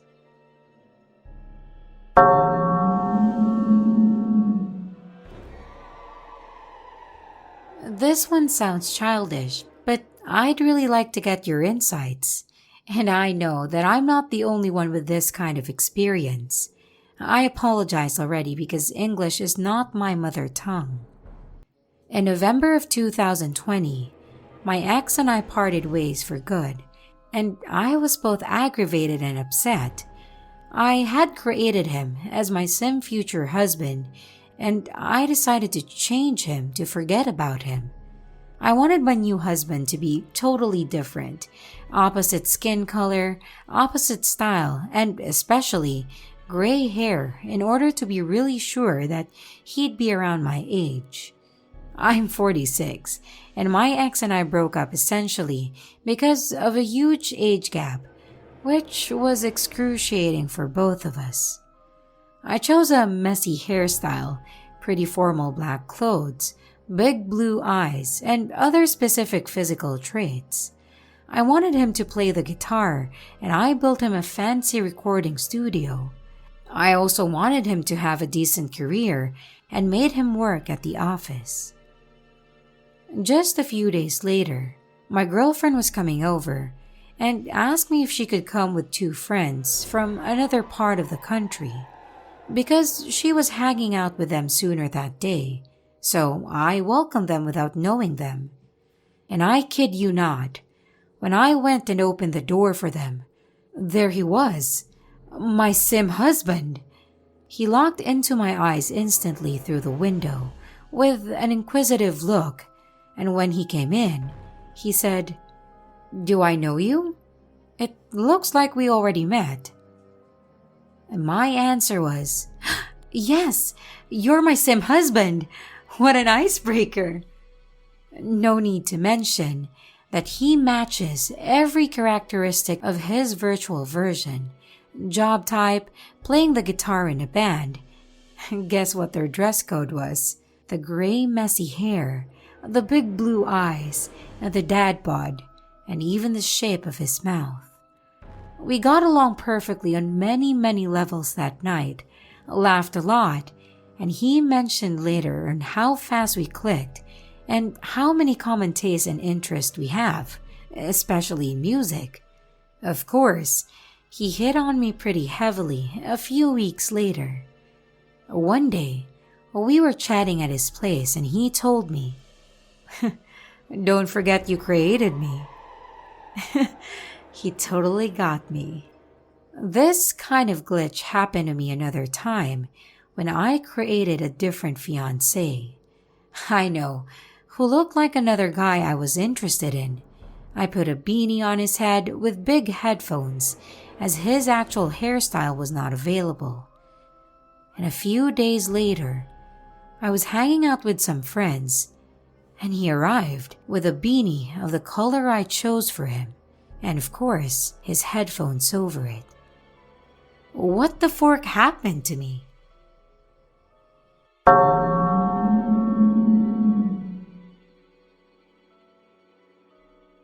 So I, 21 male, recently moved into a new house with my fiancé, 25 male, and we've noticed some strange things going on. From our back garden, we have a really lovely view of the city that's even better at night when all the streetlights are on. The view was completely unobstructed, and I would look at it every day as I was sorting out stuff in the garden. Then one day, I was out there doing some little jobs and noticed that a giant tree or bush was blocking most of the view. I'd been out there the whole day previous, so I know none of the neighbors had had it installed or anything. It just appeared out of nowhere. We also have a shopping trolley that we used cause the local supermarket is a little walks away, and carrying shopping uphill just isn't for me.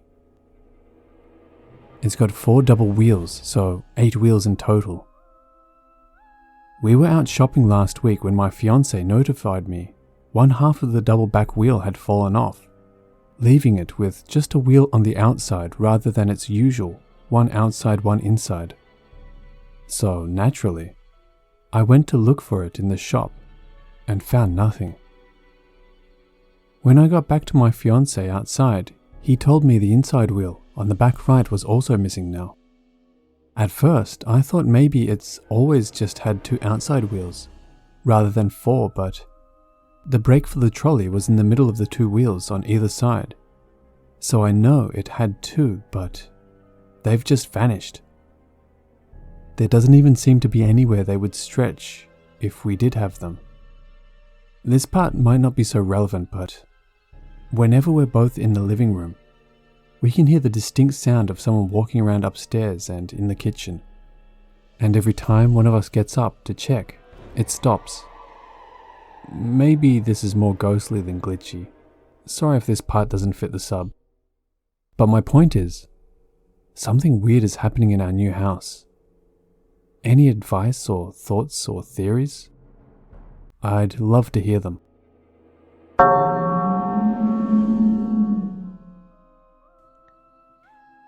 I have been reading this page over the past couple weeks or so, and never thought that I'd even have something to contribute. But this popped up in my mind today. A few years ago in college, I was on a dance team. Every fall, we would hold auditions and a new girl joined the team. We'll call her Panda, as that's the nickname I have with her currently. She was really nice, but I also didn't think much of it, as she was just an acquaintance at this point. Anyways, I was going through some dark shit in college and I was journaling one day. I remember specifically writing a line like, "I don't want to be here anymore. I don't know what to do about it." Immediately after writing that, Panda's name popped into my head. It's almost like it was implanted in my head, rather than a thought that came from the conscious me. I wrote her name with a question mark after it. I didn't know what to think. It was entirely random to me, and I hadn't known her well enough to assume that she'd be going through anything even. I wasn't sure what made me write her name down after that statement, but I moved along with my journaling. Later the same day, our dance team met at a party, and I could tell something was off with her. Based on the weirdness of journaling earlier that day, I felt compelled to pull her aside and ask her what's wrong. It turns out, she was struggling with self-harm, which I could entirely relate to based on my past, and I was taken aback. That was a weird enough coincidence, but what really floored me is that when she said the exact sentence I had written down, "I don't want to be here anymore. I just don't know what to do about it." I guess that could be considered a common statement, and I know this isn't the craziest glitch if that's what it is. But I'm also not someone that expects things like this to happen to me. I know the universe is weird, but my life feels very average and normal. What are the chances that I would write something down hours before it was said to me and predict who was going to say it? Ultimately, her and I ended up becoming best friends, and it was that day that made all the difference.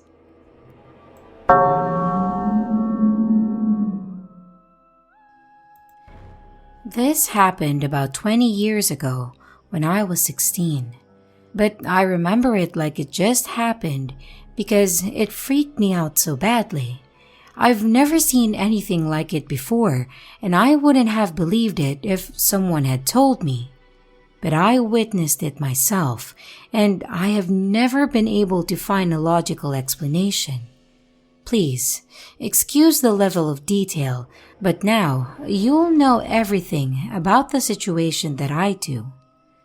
I was a huge boring nerd, still am, so I was lying in bed reading The Complete Idiot's Guide to Learning Latin.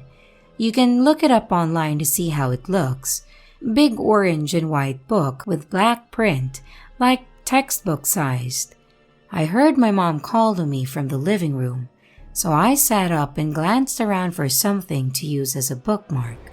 Since I was always very careful with my books and refused to dog-ear the pages, I didn't see anything handy, and my mom called for me again.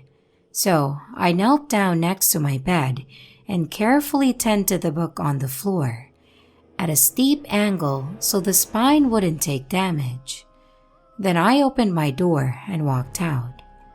Our house was a 3-bedroom, not very big. When I walked out of my room, I turned left and went down the hallway past my brother's room door, which was closed. He had a habit of pacing his room while he talked on the cordless phone, and I could hear him doing just that as I walked by. At the end of the hallway, I turned to look into the living room, but didn't leave the hall. My mom was sitting on the couch with her boyfriend, and she looked over and asked if I knew where the remote was. I said I didn't.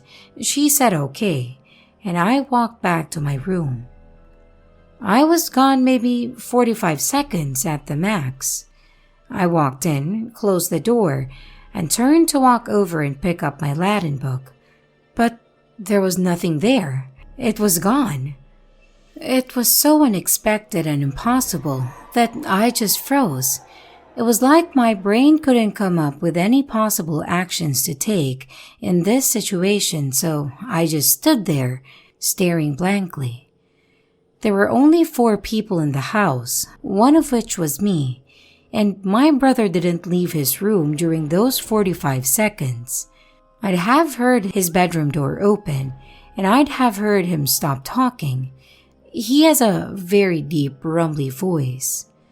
My mom and her boyfriend were getting ready to watch a movie in the living room.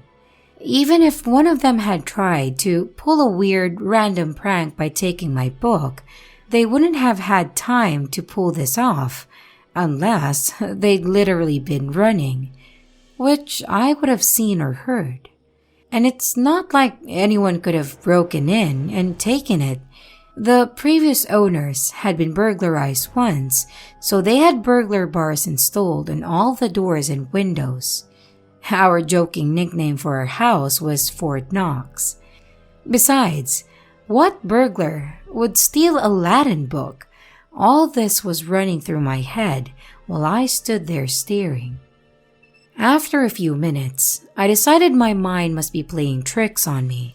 I know the human brain can ignore information right in front of it if it decides it isn't important for some reason, which is how we can miss seeing something in plain view.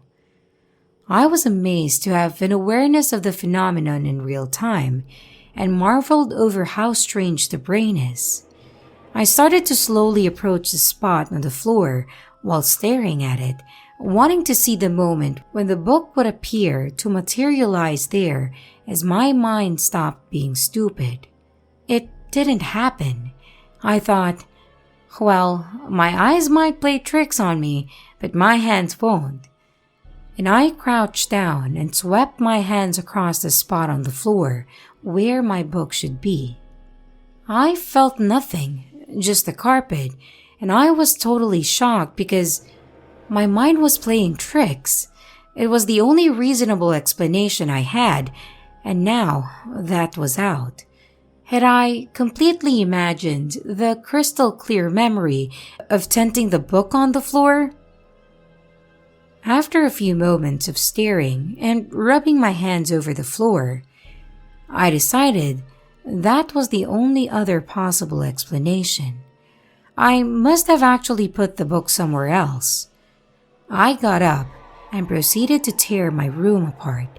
I pulled blankets and pillows off the bed, combed through both of my bookshelves, opened desk drawers and dresser drawers, shook out clothing, even opened my closet, and practically turned it inside out.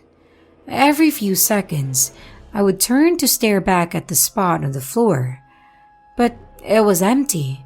After close to an hour of searching, I finally lay down to peer underneath my dresser. Nothing. Then I sat up, shaking my head in defeat. There was nowhere left to look, and I glanced back one more time at the spot on the floor. The book was there, exactly where I thought it was, tented just how I left it. I froze up again, breathless, feeling like I had just been electrocuted. How the fuck? After I unfroze, I gingerly picked it up and looked at the page it was open to. Same page that I've been on when I put it down. It was like the past hour had never happened, except my room was trashed. Where the fuck did my book go? And how did it come back?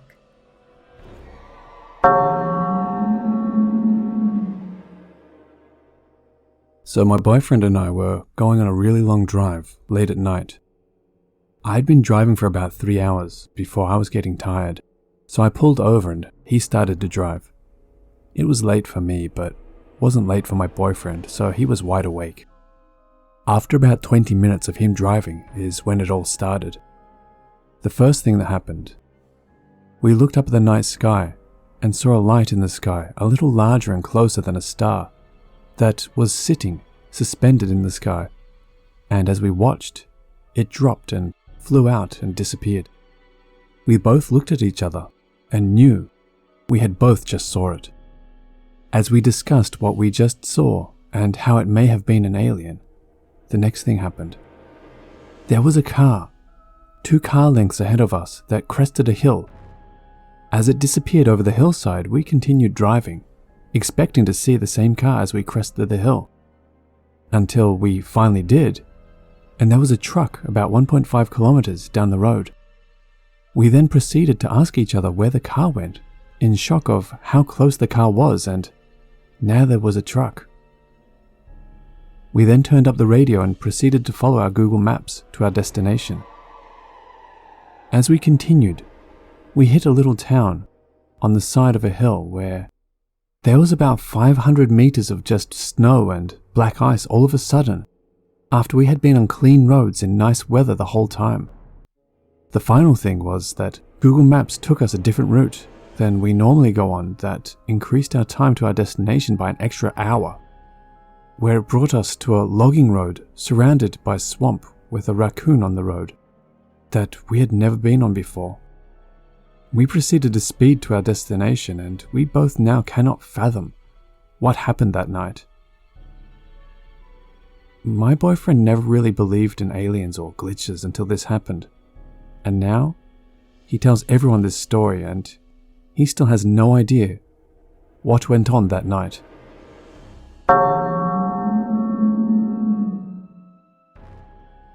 Okay, so I have never posted on Reddit and made this account strictly to post this because I am lost and confused and have no idea what the fuck I experienced yesterday. My husband, 2 kids, and I went to O'Reilly's to get some car parts yesterday. My husband ran in while the kids and I stayed in the car. It was a perfect day, sunny, 75 degrees, not a single cloud in the sky, and it was about 1:45 in the afternoon. We had been sitting in the car a couple of minutes when all of a sudden everything, and I mean everything, went pitch black for a second. I had no sense of sound. It was gone as fast as it came, and I thought I had blacked out. Before I could say anything, my 7-year-old son said, "Mom, what just happened?" My heart instantly dropped because there is no fucking way he just experienced the same thing at the exact same time as me, right? Just to make sure, I didn't put anything into his head. I asked what he was talking about, and he said word for word. It was totally dark for a minute and I couldn't hear anything. I was absolutely dumbfounded. I had no idea how to respond to him, considering that I was having an internal panic attack, trying to stay calm so I wouldn't scare him. I immediately rolled down my window and looked everywhere for some kind of explanation. A blimp, a plane, a cloud, a bird even, though I knew none of that could explain what we experienced. But there was nothing. Not a single thing in the perfectly blue sky. There was a man fixing his car right next to us, and he was completely unfazed, so I don't believe he experienced it. My husband returned to the car, and I told him everything. He, of course, thought we were pranking him, but quickly came to believe us after I started crying because I was terrified. I've never been a religious person, and I never really looked into and believed any theories like the simulation. But, boy, let me tell you, after yesterday, I'm not sure I can believe anything but the simulation theory. I stumbled upon this thread as soon as I started reading on Google, trying to find answers. And I have found so many accounts of people experiencing the exact same thing. To make it even weirder, I noticed that in a lot of people's experiences, it happened on a cloudless sunny day, and several were parents with their children. I'm not sure what the point of me posting this is, but I felt like this was the only place I would be able to tell my story without people saying that I'm crazy.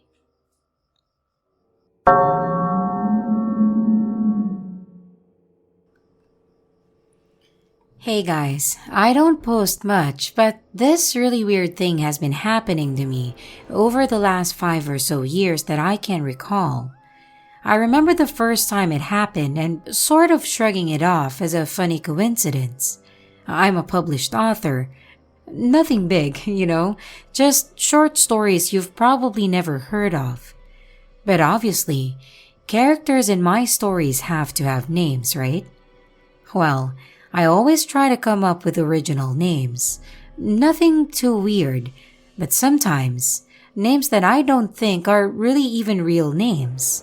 Not last names at least, but I don't write characters named Johnson or Roberts or things like that. It's just the way that I write. So, the first time this happened, I had written a story about a prison break. The main character in my story, I gave a last name that I have never heard of being a last name in my life. Not too long after that, I made a friend, and he had a slightly varied spelling of what I thought was the fictional name. Like I said, I shrugged it off, but I got a little more weirded out when it turned out he was a prison guard. But still, a coincidence is fine. I had written one with a side character who ended his own life. This character also had a name, obviously, and not such an uncommon one that when I met my new boss, I thought anything of it. That is, until his untimely and self-inflicted passing some years later. I can think of this sort of phenomenon happening at least 10 times over the past 5 years.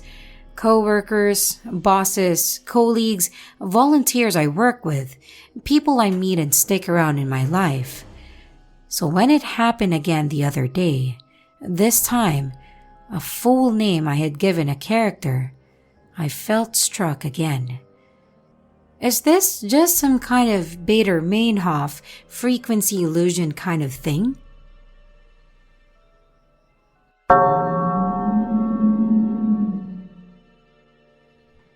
This happened in 2017.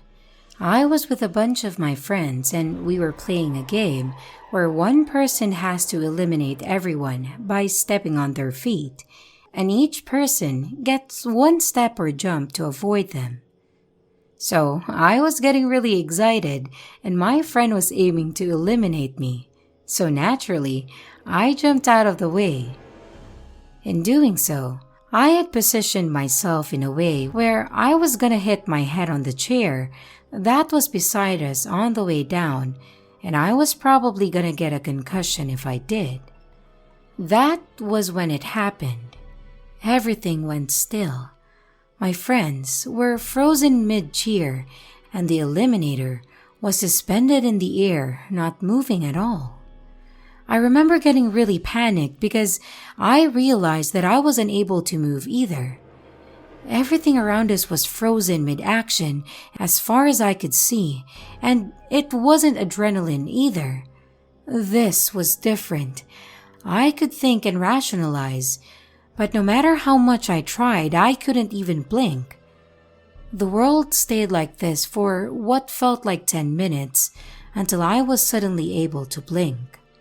When I opened my eyes, we were just a few moments before that incident, and the eliminator had just taken out the guy before me and was starting to turn to me. I decided to let my foot get stepped on, and when the game was over, I asked my best friend if he had noticed anything weird. He asked me what I meant, and I told him the whole story. But of course, he thought I was making excuses for being eliminated so early in the game. Every once, it still randomly crosses my mind every once in a while to this day, and it freaks me out every time. I hope there might be an explanation for this, but as far as I know, time completely stopped.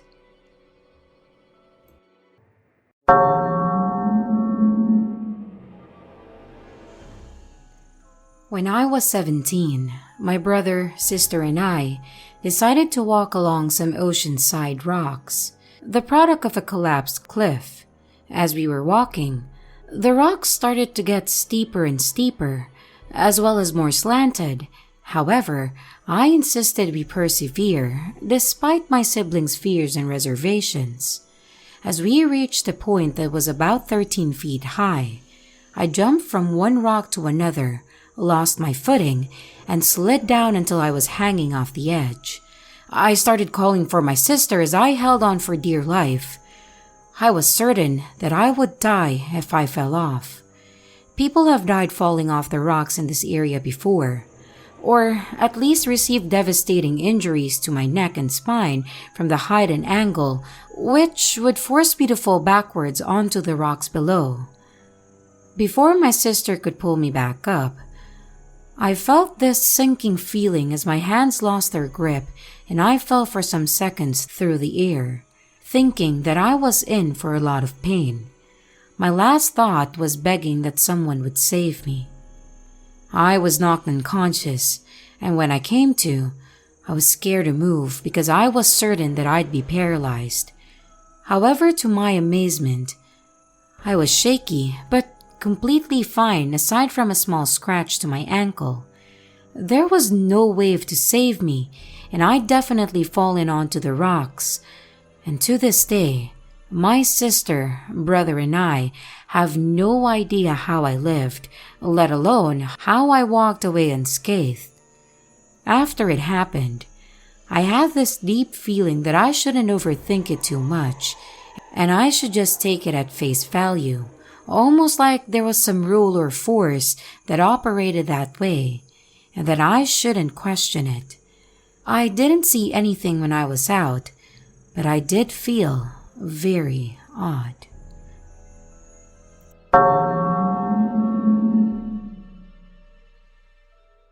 I'm new to this sub and decided it's time to share my glitch in the Matrix story. I've only told one person in my life about this and they refused to believe me, so I'm glad I can vent here. This happened about a year ago, when I was 17. It was 10 p.m. or so, and my parents were both upstairs getting ready for bed while I was downstairs in our living room. I was mindlessly scrolling through YouTube while also playing fetch with my cat. My cat is a professional fetcher. He'd play fetch all day if he could, and he almost always brings it back after you throw it for him. His toy of choice is a blue mouse with a lime green tail and soft little spikes on it. It's rather worn and has some stuffing that hangs out on one side. The point is, it's really distinct looking. Anyway, I was throwing the mouse for him across the living room. Occasionally, it would hit the glass door that leads to our backyard, making a thump, and I would watch as my cat would go after it and bring it back. As I lay on the sofa on my phone, I heard my cat crying. He was staring up at me like he was waiting for me to throw it. But I knew I had just thrown it, and I distinctly remember hearing him run to the other side of the room. So, naturally, I looked everywhere. Under the bookshelf, the ottoman, sofa, media chest. I even took out the cushions of the sofa and all the chairs in the room, just in case. It was gone. I was confused, but this had happened before. I would probably find it tomorrow under the sofa or something. Fast forward to the next day. My cat's missing toy was the last thing on my mind. This was right when my school had shut down due to COVID, so I was doing a bunch of schoolwork in my room. At around noon, I went outside for a change of scenery and just some fresh air. I opened the glass door to my backyard, and there it was. About 3 feet away from the door was this blue mouse. Same bright green tail, same stuffing coming out of one side. My cat is not allowed outside, ever. We live right next to a very busy street, so it's not like he had been able to put it there. I just stared at it, trying to find an explanation, and to this day I still don't have one.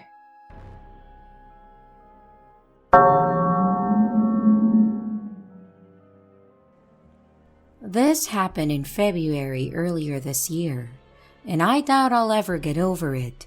I just turned 18 and I live in the suburb I grew up in. My best friend and I hang out almost every night as we live in the same neighborhood and like to drive around in my car.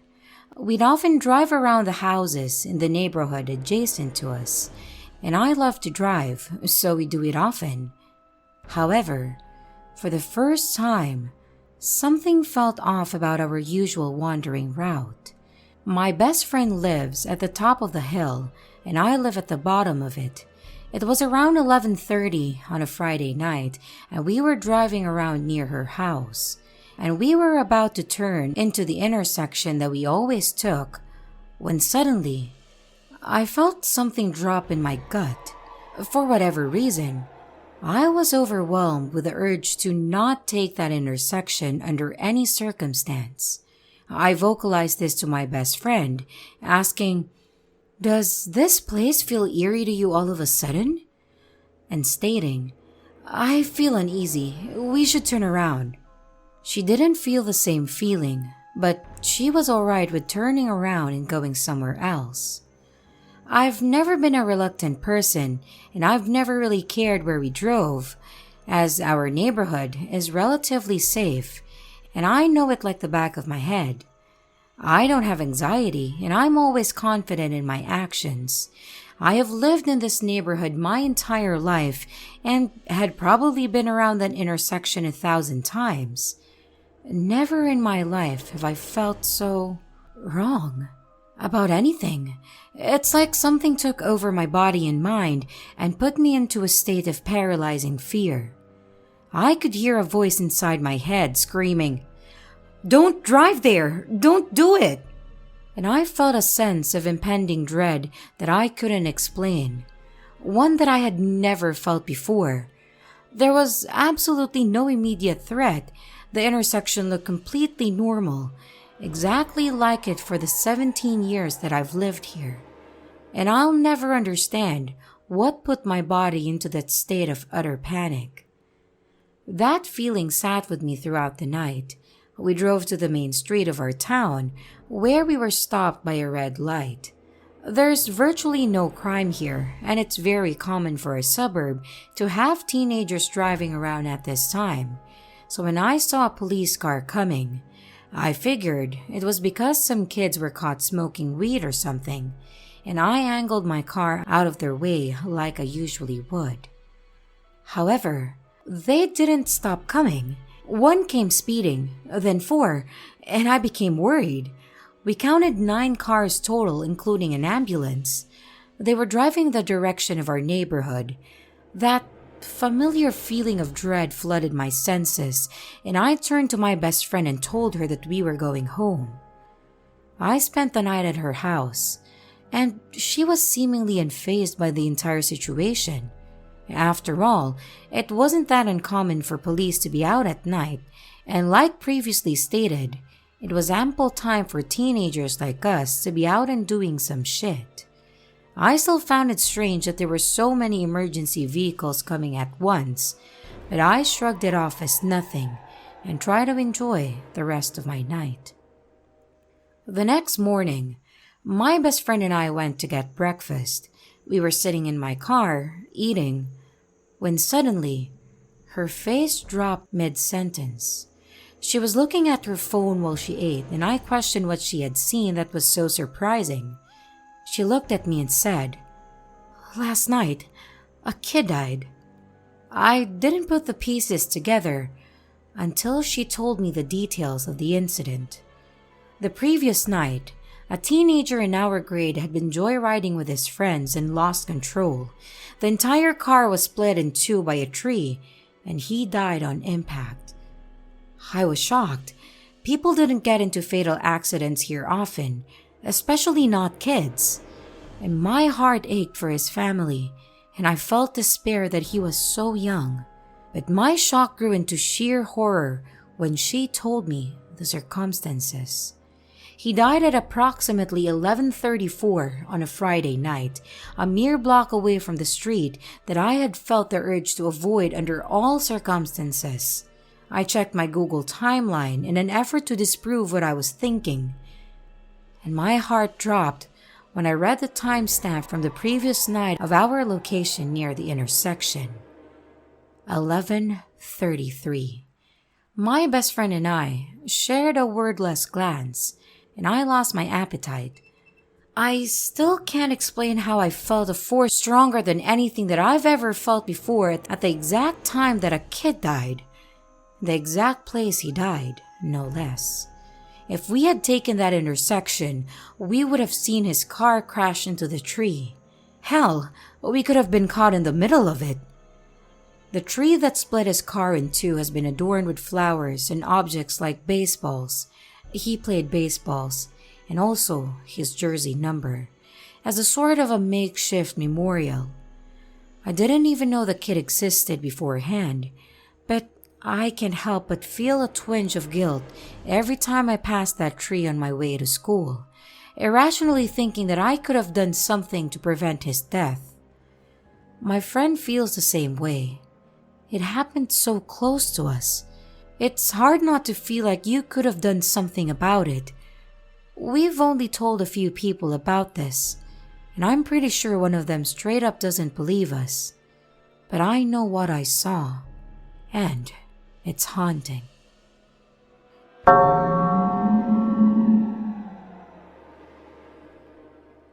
"12 a.m. I was on call with my friend on Discord, watching them show off their new character in a game to me. It was 12 a.m. exactly, so my volume was very low. Normal so far, yeah? 12:01 a.m. I heard my mother call my name, and she called my name from the kitchen, which is downstairs. But she's supposed to be asleep in her room. I take a look around the corner since our rooms are right next to each other, and she is, in fact, asleep in her room. I freaked out, shut my door, and sat on my bed and continued to talk to my friend. 12:01 a.m. Still. This happened within 30 seconds, and I hear her call me again. I'm sure she called my name. It sounds like her. It sounds like my name. 2 seconds pass and she calls my name once more from the kitchen. This is undoubtedly her voice, and I got up to go look again. This time, I go halfway down the steps. Something feels wrong. 12:02 a.m. Why would the TV be on? Maybe that's what I heard. I peek down the steps and look. The TV is off, and I quietly run back up the steps when I start to feel adrenaline. I am full of fear and adrenaline as I once again close my door silently and hop back onto the bed. It's 12:24 a.m. EST. What do I do? What was that? I'm very atheist for the record, so surely it wasn't my brain making up some religious demon or something. I don't believe in them, and I am sure of it. I'm not just in denial. But what was that? Maybe it wasn't religious. I'm panicking.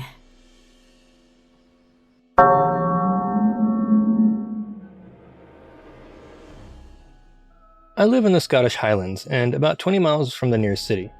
I was driving into the city today and was vaguely paying attention to the oncoming traffic. This happened over the course of about 5 miles and traffic was quite light. I saw a red Audi, followed by a black BMW, and then a white SUV. Behind these were the most gorgeous little sports cars. I don't know what it was, as it had no insignia on the bonnet. In an iridescent blue-green-purple color. I pointed out the color to my husband as I thought it was really nice. Then there were a couple of lorries and then a red Audi, a black BMW, and a white SUV. As we were in conversation, my husband wasn't really paying attention, so never really noticed the cars. Then this little sports car came around the corner towards us. I laughed and pointed it out, then carried on our conversation. And then came a couple of more lorries, followed by a red Audi. I joked what the next car was going to be. Then came a couple of more lorries, followed by a red Audi. I joked what the next cars were going to be, and they came in the correct order right up to the Wii sports car. The Audis, BMWs, and SUVs were all different models, but clearly the same makes, and the lorries were just standard lorries that you see on the road every day. Nothing remarkable. But all the Wii sports cars looked identical. It is rare enough to see Wii sporty numbers up here, especially when it has been raining for a week, but to see such a unique color is pretty unheard of. Our chatter stopped and we carried on in silence until a tractor came towards us with a line of traffic behind it. None of which matched and life restarted. I did check Google once I had stopped for any classic car shows or the like in the area, but they didn't start until late next month. I have traveled this road almost daily for half my life and have never seen the color car before, and aside from car shows up north, I rarely see multiple sports cars in one trip.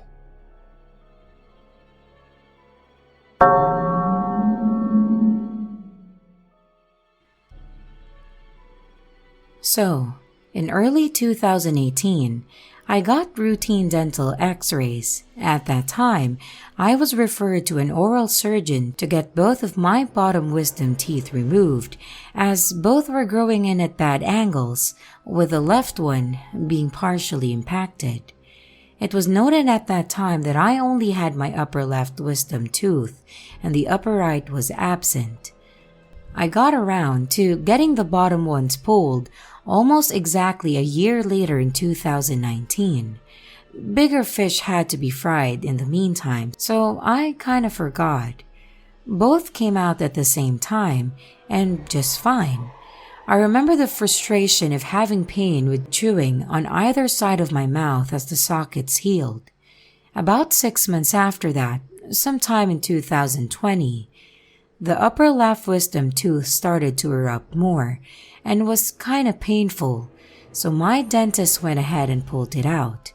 Easy peasy, no more wisdom teeth.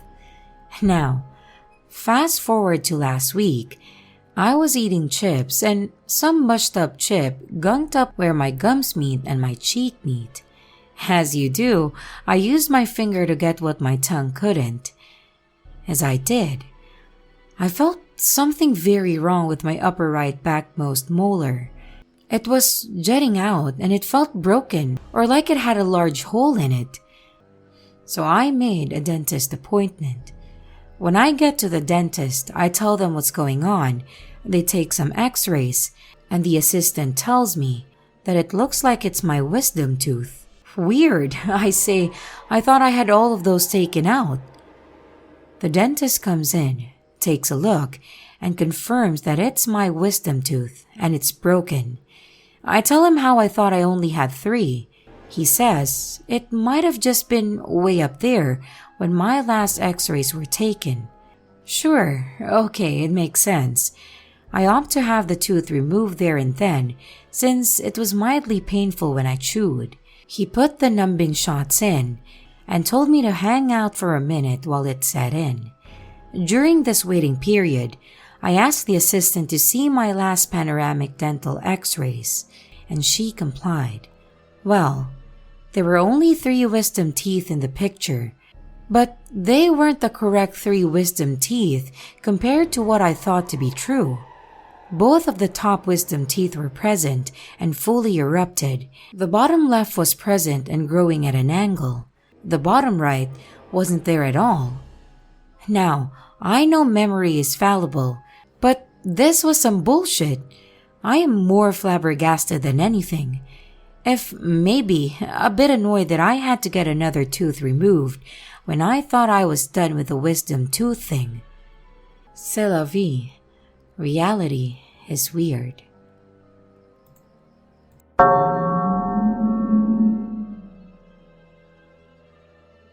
This one happened to me in high school. I'm an adult now. You need to know that I have particularly good memory. My friends repeatedly joke about what it's like to live with remembering practically everything in your life. Well, I don't. One day, around 2006, I woke up, looked at the wall clock. It was 5 p.m. Suddenly, I didn't know what was happening to me, as my last memory was that I went to bed the night before. As I got out of bed, I noticed that I was wearing a tracksuit, as I used to at home. This was weird since I fell asleep in my pajamas. I couldn't tell at that time what day it was. I thought my mother went to work in the morning and I slept through all day. However, this is not yet an explanation for why I was wearing a tracksuit. I noticed that my computer was turned on, so I quickly checked the calendar. It was Friday. My phone was next to the monitor. I looked at my call list and noticed that I called my mother around 2 o'clock when I was supposed to go home from school.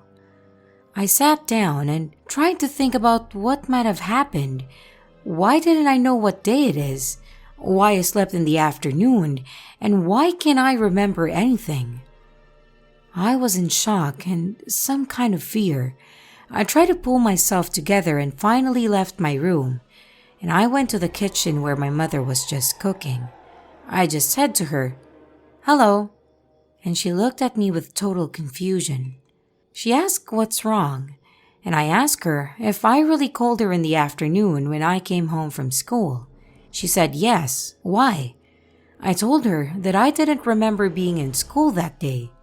She looked at me a little weirdly and said, "Okay, I'm sure you were, since you said we have to pay for the class trip next week. Anyway, it's Friday. Enjoy the weekend." I went back to my room and tried very hard to remember what happened that day. Nothing came to mind. A total blackout. I asked one of my classmates on MSN if I was in school that day, and he said yes. And he didn't understand why I was asking this.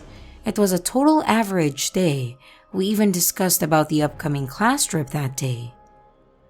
I didn't tell him what happened, and I tried to remember, but it didn't work at all. After a while, I gave up and started reading a book, playing on the computer, and as my mother said, I enjoyed the weekend. Nothing like this has ever happened to me since, but this day came to my mind several times.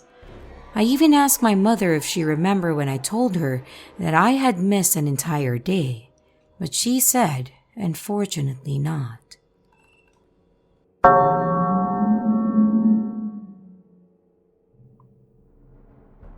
This story will not be as mind-blowing as some of the other stories in the subreddit, but it still creeps me out quite a bit, so let me tell you. One day before going to music lessons, I decided to go to a pastry shop and buy a crepe. An old man, the shop owner, welcomed me. He served me quickly, and the crepe was good, so I kept the name of the shop in mind in case I wanted another crepe. 1 week later, I was walking in my town and thought, hey, let's go get some crepes. So I went to the pastry shop. The outside was exactly the same. But when I entered the shop, the places of some things were switched. I thought that maybe the owner switched some pastries and that it really wasn't that big of a deal. But then a young man welcomed me. I was confused, but thought that maybe he was the son of the old man or something, even if they didn't look alike at all. I asked for a crepe, and guess what he told me? We never sold any crepes here, like, ever. I was so confused. I'm 100% sure that I went to this pastry shop. It's the only one on the street, and the outside looks pretty unique. And I'm also 100% sure that I bought a crepe because last time I wanted a crepe specifically because I hadn't eaten one since, well, a long time. If they hadn't have had a crepe, I wouldn't have bought anything. So I told the young man, that's so strange. Last time I went to this shop, there was an old man that gave me a crepe. He told me, well, I don't know how because I'm the sole owner of the shop since, well, for some years now, and I know that I never sold crepes. I was so confused that I didn't try to understand what was going on, so I just bought a donut and went away as fast as possible. I still don't know what the fuck happened, and who the owner really is, and if they sell crepes or not, and I'm too afraid to go again to that pastry shop. However, if I do so, I'll update you. P.S. I don't have any mental illnesses which could explain this, like schizophrenia. I never saw a glitch in the Matrix until now, and I don't believe in the simulation theory. Also, I'm French, so sorry if my English is broken.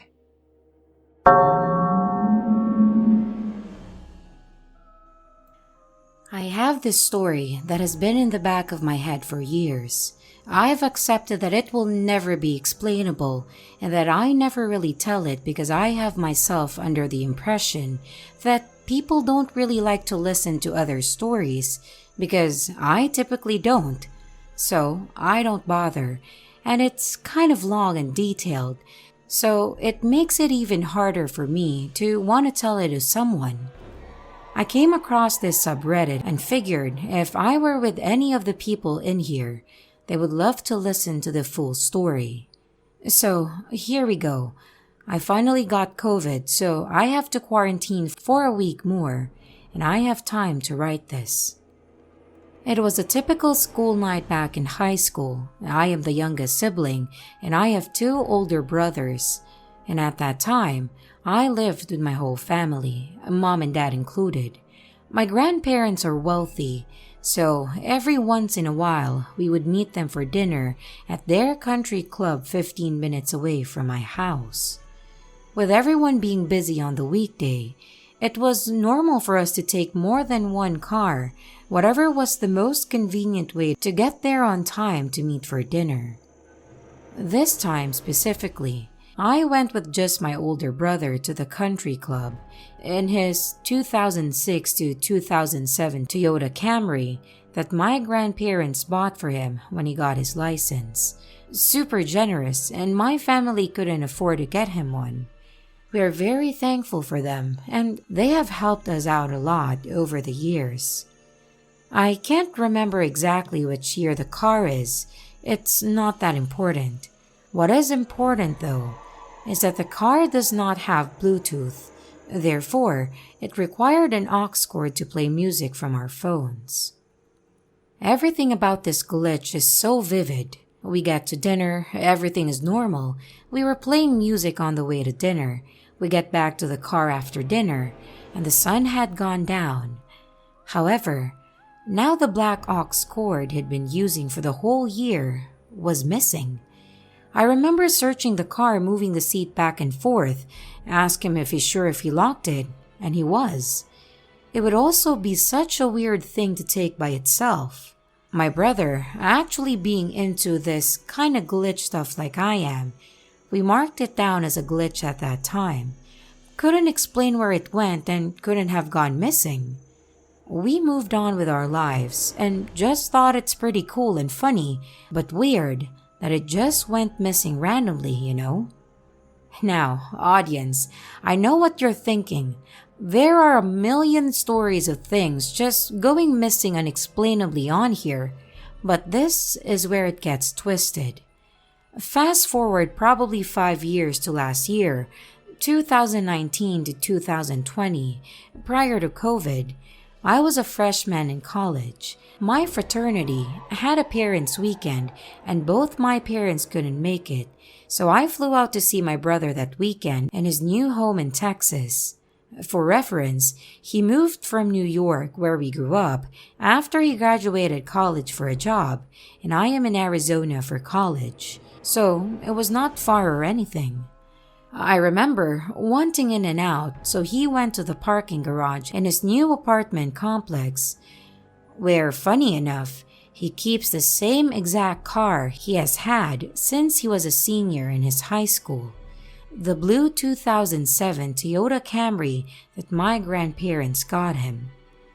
We finally get to the car and I notice he still has the same car. I live in New York when I'm not at school, so it was cool to see it again.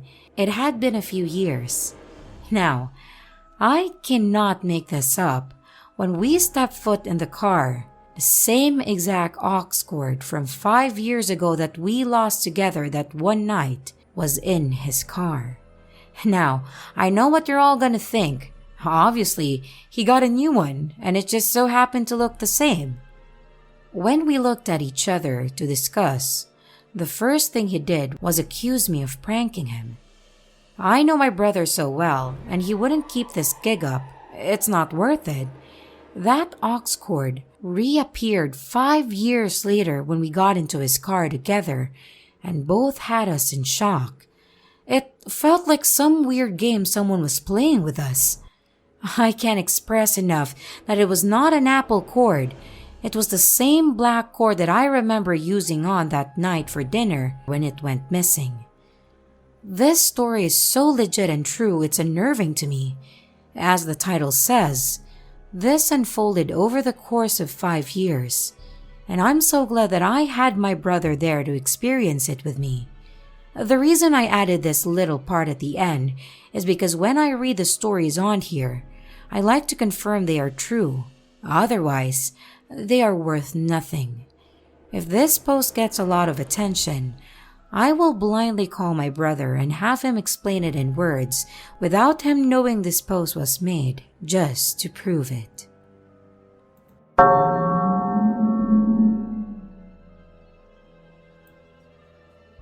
Adding to my personal collection of weird stuff and glitches, I think I just met someone who was supposed to be my best friend. This happened at the mall today, so I am writing this as fresh as it comes. I was browsing the electronics store when I noticed some guy walking towards me. Usually, I am not so good on recognizing faces in the crowd, but when I saw this guy, I felt like I knew exactly who he was. This is my best friend, not just a friend, one of my besties actually. I know him, so without even thinking, I went up to say hi. You know how you get excited when you see your close ones appear out of nowhere randomly? That's how both of us felt at this moment. We freaking hugged each other at the start. "What's up, mate? Skipping work, huh?" he said. "Decided to have a day for myself. Feeling so lazy lately. Where's your girlfriend? How is she?" "Same. She's at work. Doing great." We talked for a good bit about some bullshit in the store, laughed like idiots on some jokes, and then decided to part ways. The sudden realization hit me when I got out of the store. I don't know this guy. It's not that I can't remember him. I actually have no slightest clue on what his name is, much about his freaking girlfriend. So why did I ask him how she's doing? And how the hell he knew about me skipping work? I was so confused. I went down to the first floor and saw him passing again. We politely smiled at each other, but this time I saw him, looking as confused as I am. So, here I am, still thinking about what happened there. Was it pure chance that two complete strangers have considered each other best friends for 3 minutes? Was it just a glitch that made us friends for a short while and then reversed it? Or are we just two socially awkward idiots with memory issues? Anyone else encountered something like this?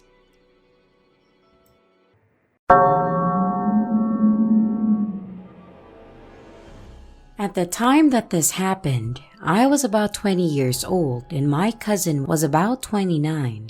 I'm 25 now, and reading the stories on this subreddit reminded me of this. Me and my cousin Faith were downstairs in her house.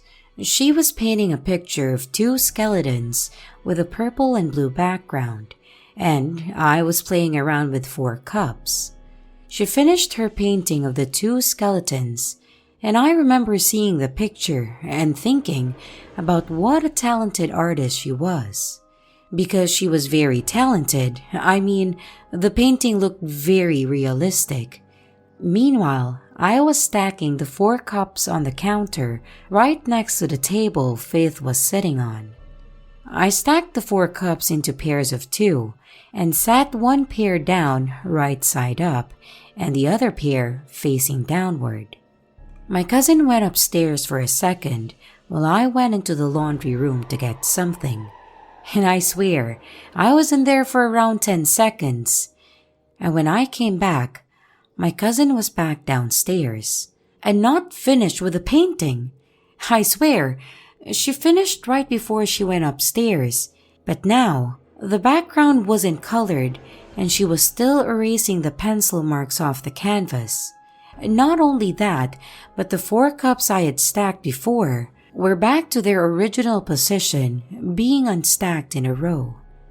"I thought you were already done painting," I told my cousin, but I don't remember what she said after that, or even if she did say anything. I was very confused.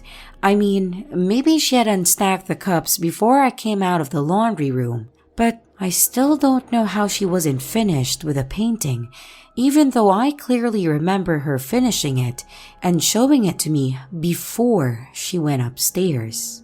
Another thing is that I never saw her finish the painting after the incident, which means that I never saw the painting in the first place, so it's not just my mind playing tricks on me.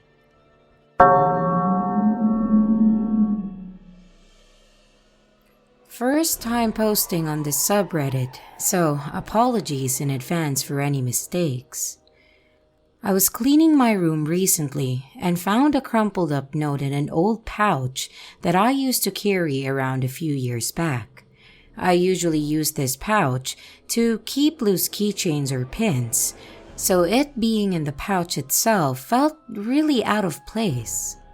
The note was in my ex-boyfriend's handwriting and in the kind of notebook paper he used. He's very particular about the kind of notebooks he uses. Basically, scribbles that went along the lines of "don't leave me" or "don't go" and "I love you." So I assumed that it was written after our breakup. The thing is that he hasn't been to my house since our breakup, and apart from a chance meeting on the train, I haven't met him in person since then either. I texted a picture of the note to him, and he said that he did write it in one of his own notebooks as a vent while trying to get over the breakup, but he has no idea how a page from a personal notebook ended up at my house. He is just as weirded out as I am. I asked him to check his notebook to see if he could locate the original page, but the breakup's been too long ago that he probably can't find it either way. I stopped carrying the pouch with me around that time when I bumped into him on the train, so he couldn't somehow have snuck it in, and I've been trying to come up with an explanation for this, but I'm drawing a blank.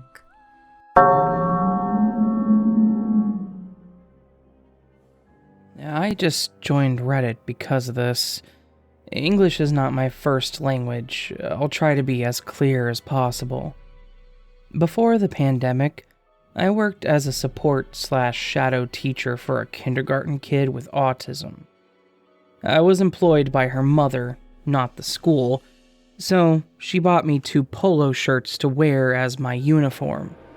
One was white, and the other was green because those were the school's colors. When my country was quarantined, March of 2020, the school closed and the kid's mom helped him with his online classes. They didn't need me anymore, so I washed those 2 shirts and put them in a plastic bag in my closet, hoping this would be over in 2 weeks or a month. But it wasn't.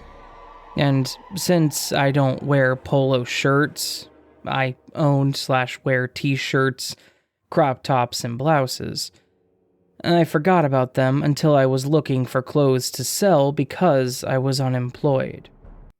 I opened the bag and grabbed the shirts with one hand. The white shirt was on top, and I felt the bottom/other one was thicker. I unfolded it, and a new one came out. They were the same color, brand, and everything. My stomach sank, and I felt like it was wrong for me to see that. I used and washed those 2 shirts for months before the pandemic happened. I know there were only 2, one of each color. I don't drink regularly or do drugs. I've never experienced a blackout or a bad trip.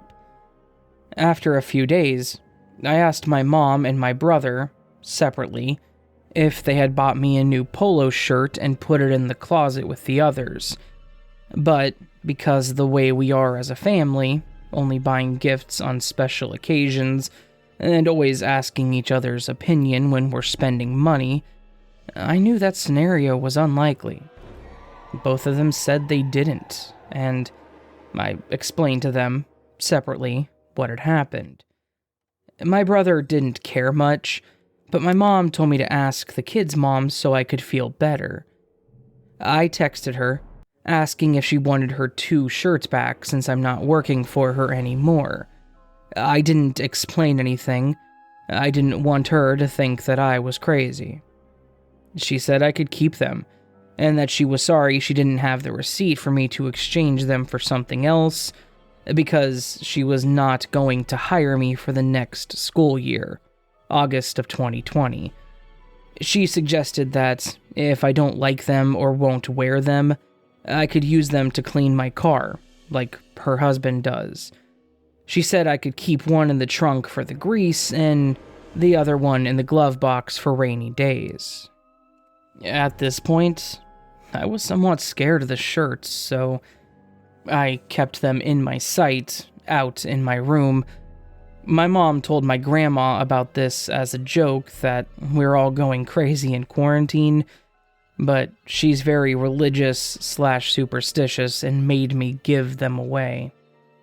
I try not to obsess over this, but since I discovered those YouTube channels that read Reddit posts with an automated voice, I want to look for similar experiences directly from this app/site. Anybody?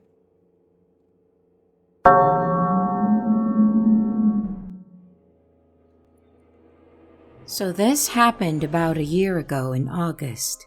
Not as crazy as some post here, but I thought it was pretty strange. At the time I was working as a painter, we would get loads of lumber meant for trim on houses.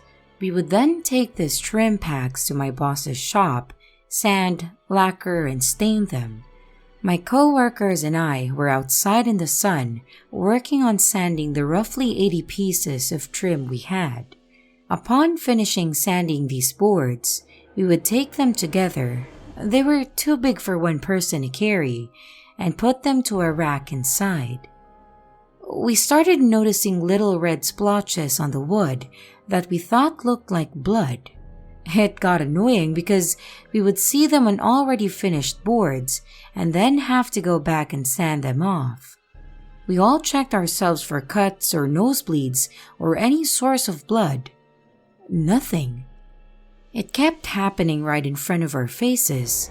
We would be sanding and look back at where we just finished, and there would be a little red drop that looked like blood. It was getting all over the boards and becoming a pain to go back and redo our work, so once again, we stopped and this time checked each other for the source. Again, all three of us were clean and could not tell where it was coming from. We considered the idea that it was sap from the wood, but the type we were working on had a yellowish sap we were already dealing with, not red and liquid like the phantom blood. Finally, I ran my hand over a board to see if it was smooth, and I drove a splinter into my finger. I cursed and lifted up my hand, and two little crimson droplets of blood fall on the board. They look exactly like what we were just dealing with, like I had been bleeding on the boards the whole time, except there was no way. At this point, we all are a little weirded out and take a smoke break, and I pull out the splinter and put on a band-aid, and we get back to work. There are no more red splotches after this. Nothing too insane, but none of us could explain where the blood was coming from or why it had stopped.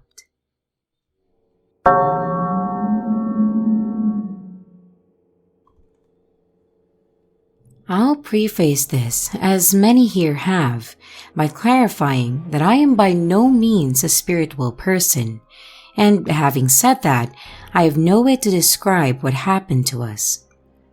Back in 2019, my girlfriend experienced a memory of a situation that had not happened yet. We were both in my bedroom in my house, and she was on the sofa trying to recall about a funny remark I had made to her. She says that she was reading something funny to me a few days prior, to which I replied with a funny remark, and she was telling me this because she couldn't quite make out what I said. I was confused because I had no recollection of that conversation. We dwelled on it for quite some time while she tried to remind me that I was by the bathroom door while she was laying down on the bed. But I had nothing. She eventually shrugged it off and forgot about it. Fast forward to a couple of days later, I had just showered and I was drying myself off by the bathroom door frame, which is inside my bedroom. She's laying on my bed reading something funny on her cell phone right in front of me. She starts reading it back to me with an excited look. As she is reading it, her excitement seems to slowly fade away. I take my cue and I start to make a funny remark about that story. But I stop halfway. I ask her, "What's wrong?" She is pale, wide-eyed looking at the phone screen when it suddenly clicked. She looks back to me, jumps out of bed, and finishes the sentence I had just started. She knew exactly what I was going to say. It was exactly the memory she had 2 days prior. We spent a few good hours after the incident freaking out, trying to wrap our heads around what had just happened. No possible explanation, no déjà vu. She literally described that event days before it happened. I remember her mentioning specific sections of that story the day before. It wasn't a coincidence or a text she read again by mistake, nor could it be me unconsciously playing a prank on her. It was really a memory of the future. Update. She came over last night and I had her tell me the story again. She confirmed some things. The text she read was from a tattoo on a photo on Instagram or Facebook most likely. She distinctly remembered bits of the text on the moment of the memory, as well as certain movement that I did, followed by something that I said. However, at the moment she actually read the text back to me, she definitely had never seen that tattoo before. And then, as soon as she heard it, she felt a weird sensation, as if the memory was rebuilding itself. When she looked at me, she said it felt like her memory and her sight sort of converged onto a single moment, and that's when I asked her if she was okay. Then she got out of bed. She repeated what I had just said before asking and completed with a punchline, but the remark had no impact at all. She said she had never felt so afraid before because the feeling was too strange to describe. I'm obviously very skeptic myself, so I confronted her about it, asking if it was possible that she just saw the same image twice, if it could have been a coincidence, or if she actually just had a very strong déjà vu at the moment and the memory wasn't actually related. She denied all of it, said she was sure of the text when it first came to her mind, and she knew exactly what I was going to do and say. Her family has a history of dealing with supernatural stuff, and she has quite some memories about talking to angels with her aunts while she was young. She has also got told once, totally out of the blue by a friend's mother, that she had mediunic powers. That friend's mother was a medium as well. I'm not sure if that's the proper wording. We might, after all, just be in a Jeremy Bearimy.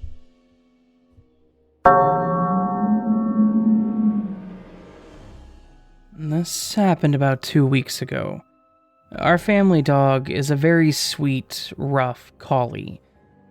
He has a habit of running across the backyard to the fence on each side of our house. He barks at people on the sidewalk and gets excited when he sees them.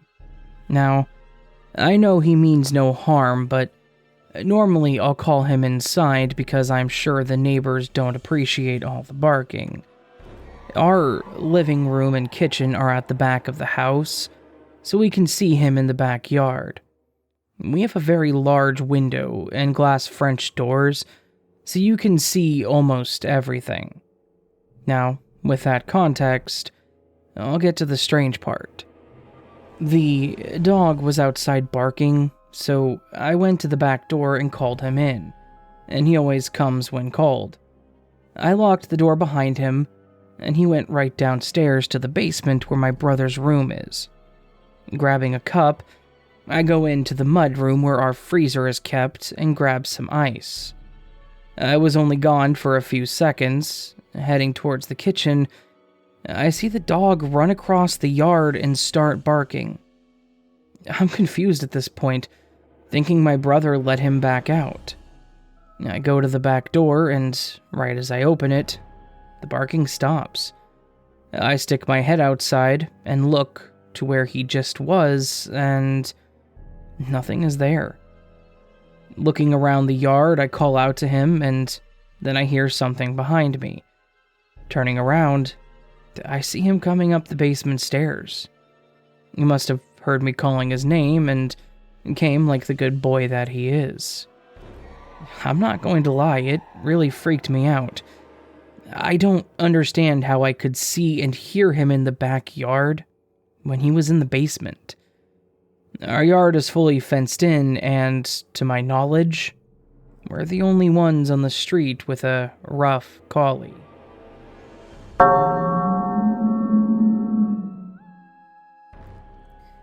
I live in the Scottish Highlands and about 20 miles away from my nearest city. I was driving into the city today and was vaguely paying attention to the oncoming traffic. This happened over the course of about 5 miles and traffic was quite light. I saw a red Audi, followed by a black BMW, then a white SUV. Behind these were the most gorgeous little sports car. I don't know what, as it had no insignia on the bonnet, in an iridescent blue, green, or purple color. I pointed out the color to my husband as I thought it was really nice. Then there was a couple lorries, then a red Audi, a black BMW, and a white SUV. As we were in conversation, my husband wasn't really paying attention, so I never really noticed the cars. Then, this little sports car came around the corner towards us. I laughed and pointed it out, then carried on in our conversation. Then came a couple more lorries, followed by a red Audi. I joked what the next cars were going to be, and they came in the correct order right up to the wee sports car. The Audis, BMWs, and SUVs were all different models, but clearly the same makes, and the lorries were just standard lorries that you see on the road every day. Nothing remarkable, but all the wee sports cars look identical. It is rare enough to see wee sporty numbers up here, especially when it has been raining for a week, but to see such a unique color is unheard of. Our chatter stopped, and we carried on in silence, until a tractor came towards us with a line of traffic behind it, none of which matched, and life restarted. I did check Google for once I had stopped for any classic car shows or the like in the area, but they don't start till late next month. I have traveled this road almost daily for half of my life, and I have never seen that color car before, and aside from car shows up the north, I rarely see multiple sports cars in one trip.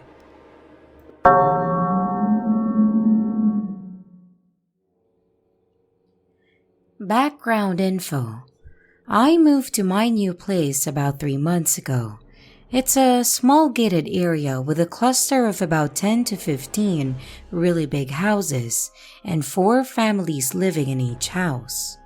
I've never really communicated with any of my neighbors in the community, but I know that one of them has a cat. I know this because they let the cat loose during the daytime and let him wander around the gated community. I don't know what his real name is, so I call him Garfield. He's hard to miss. A plump cat with a whitish-orange coat and a weird red and white striped collar, almost like a bag of popcorn. And also recently, he limps when he walks. Location. I live on the ground floor of this big house, so my porch lies directly on the ground. It's not elevated at all, so you can jump in and out of it. Also, the sides of the porch are guarded by black metallic bars spaced about half a foot apart, wide enough for a medium-sized animal to squeeze through. The right side of the field of view from my porch is cut off quite sharply, as I am located at the end of the road, and there is a house to my right positioned at an almost 90-degree angle to mine. The left side of my field of view extends quite far along a road that continues almost endlessly towards the left of my porch. This road is lined with houses. Behind my row of houses is a forest. So, Garfield comes from one of the houses towards the other end of the road and ends up on my porch every afternoon to lie in the sun. I'm not sure why Garfield chose my point in particular, but I don't mind it. I come outside to pet him, and we're friends now. This happened every afternoon for the past 3 months. But the weirdest thing happened to him last week, and I can't explain it. As usual, I'm outside, and I see him emerge from his house at the end of the road and come out for his daily stroll. It's unmistakably Garfield, a limping white-orange ball with a red-white collar. I'm waiting for him on my porch, but as he arrives, he looks towards me and hisses. He's a very calm cat, and this isn't like him at all. He then runs away towards my right, out of my field of view, and behind my house. This is something I've never seen him do before, and was especially surprising to me because he was limping.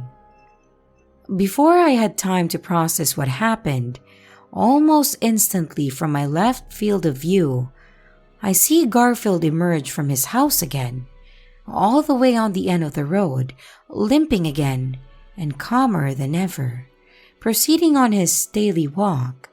He walked over to my porch and lied down, as he always does, completely back to normal. There is no way that he managed to vanish out of my right field of view that quickly, go behind my house, through the forest, and reach his house on the opposite end of the road, and exit it again, all within 1 second. I also don't understand why he was behaving so weirdly the first time, or how he got over his limp. It seems glitchy to me.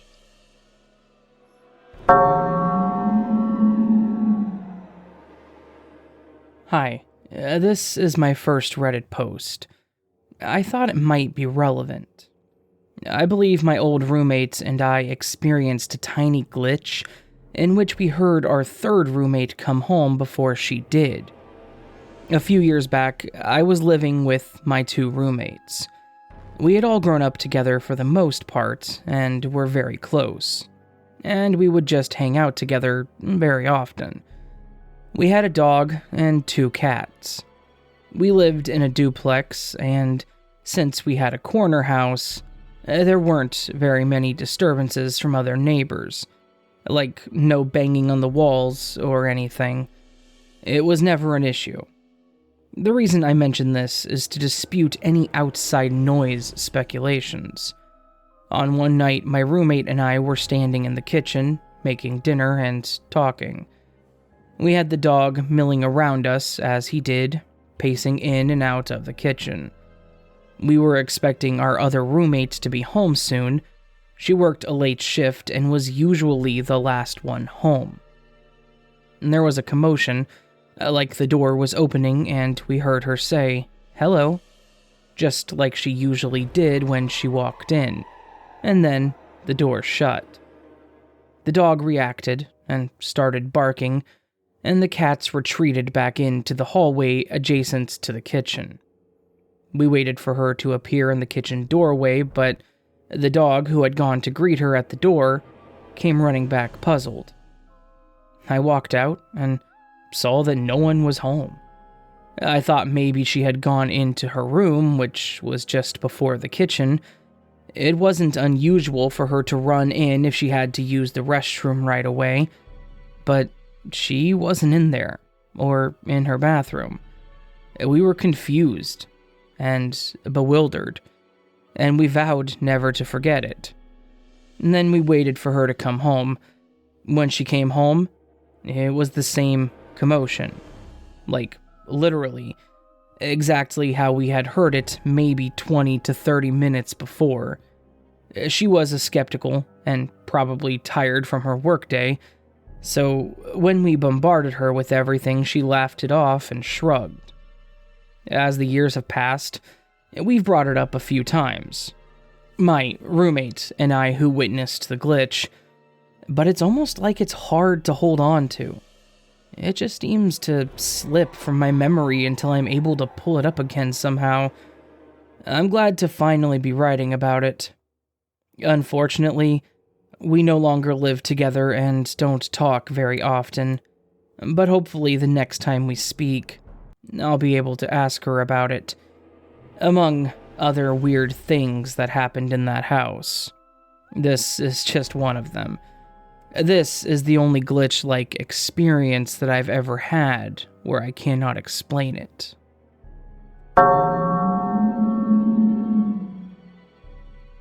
So one evening last winter, I went to an antique show at a local arena and met some friends there. I had been to this arena before and knew what part of town I was in, and also knew just how to get home, since I had not lived in that city that long. When I went to leave, I was talking to someone in the parking lot, and they told me a more direct route to get back to my house, so I took it. After driving for a few minutes, I was in a very familiar area and found myself on a route that I took regularly to get home from a friend's store. I was driving along a main street. A mall was on my left, where I often shop, and I got into the left-hand turning lane just as the light was turning red. While at the red light, I lit a cigarette.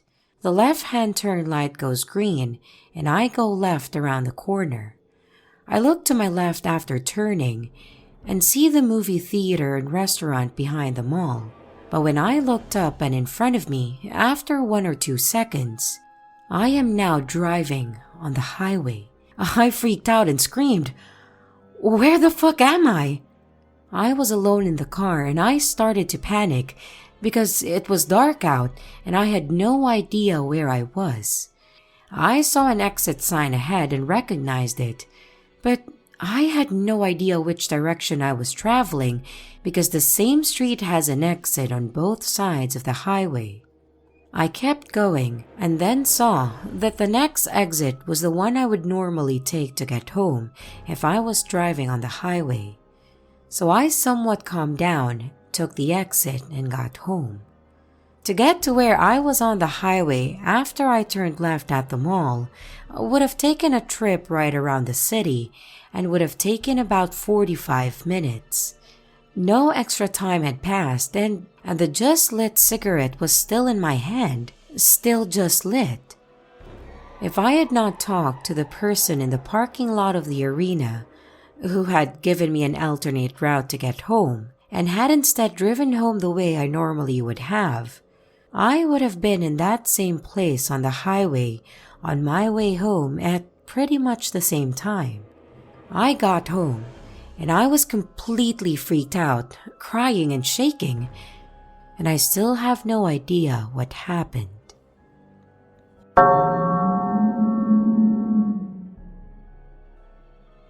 It's nearly 1 a.m., and I've been scrolling through these posts for a while now, and some of them are truly captivating, and it triggered an experience that I haven't thought about in over a year. I thought I'd share, as I think it fits the brief. This happened when I, a 23-year-old male, and my sister, a 34-year-old female, were only 13 and 23 respectively. Saturday morning, I woke up about 10 a.m.-ish and my mom cooked me some breakfast, scotch pancakes, and we watched an episode of Lost together, while my brother stayed upstairs playing on his PS3, probably FIFA. Around 11:30 a.m., my sister called me and asked if I wanted to meet her at my local shopping center to buy some clothes and just generally have a walk around and have something to eat. I wasn't doing anything and my friends weren't playing out, so I decided to meet her. She took a taxi there and I walked there as it's pretty close to me, or was at that time. We had a generally good time. I didn't end up buying any clothes, and my sister did. We had a meal at a cafe about 1 p.m.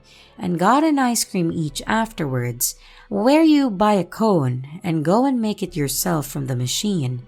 Although, I broke the machine pin on the lever and got a bit upset because I thought I was going to be made to pay for this. But the manager came over and said it's happened a few times ago. No biggie. We went to Mr. Sims. It's an old-fashioned sweet shop, and bought some sweets, weighed them, and paid for them. Going home, my sister ordered a taxi in, but this time I got in and the taxi dropped me off at home. She stayed in and then went home. She was living with her friend at that time. It was generally a good day. I played some FIFA with my brother when I got home, ended up having a bit of an argument with him, then made up and had some supper in the evening. And then we watched Saturday Night Takeaway as your generic Saturday TV. All in all, a pretty normal and uneventful day. Except, this day didn't happen, at least not to anyone but me and my sister. I mentioned me breaking the ice cream machine to my mom, and she thought that I was joking.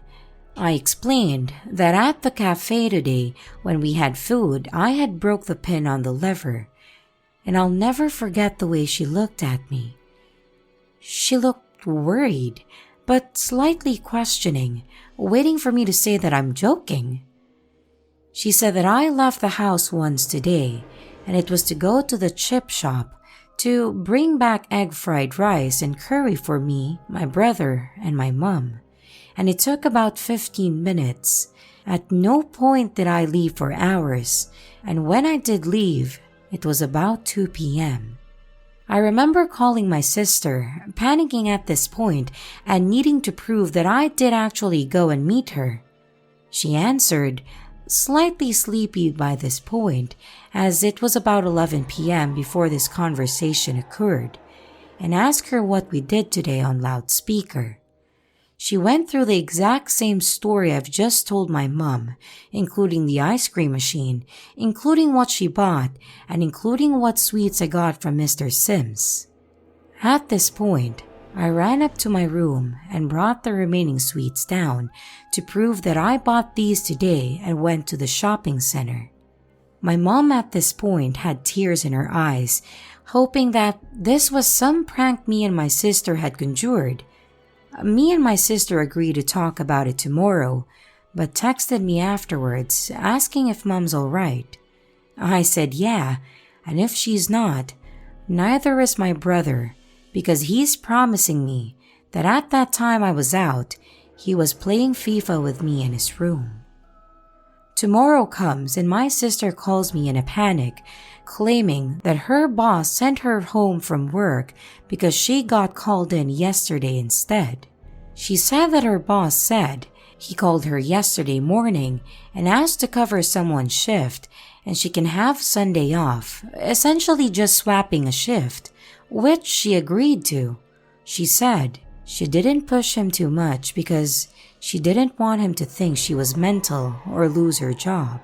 To this day, our mom, brother, and even my sister's now ex-roommate are wholeheartedly convinced that the day me and my sister spent together didn't happen. She no longer has contact with her old boss, but he paid for her that Saturday, despite not working Sunday. And me and my sister could recall tiny details to each other about the day that we had. Over the years, this has generally drifted into the background, but sometimes it gets brought up now and again, and has become something that's almost taboo to talk about in our family because of the issues it caused around that time. This turned out to be a lot longer than I expected, but never had the opportunity to share this in a place where it actually seems to fit.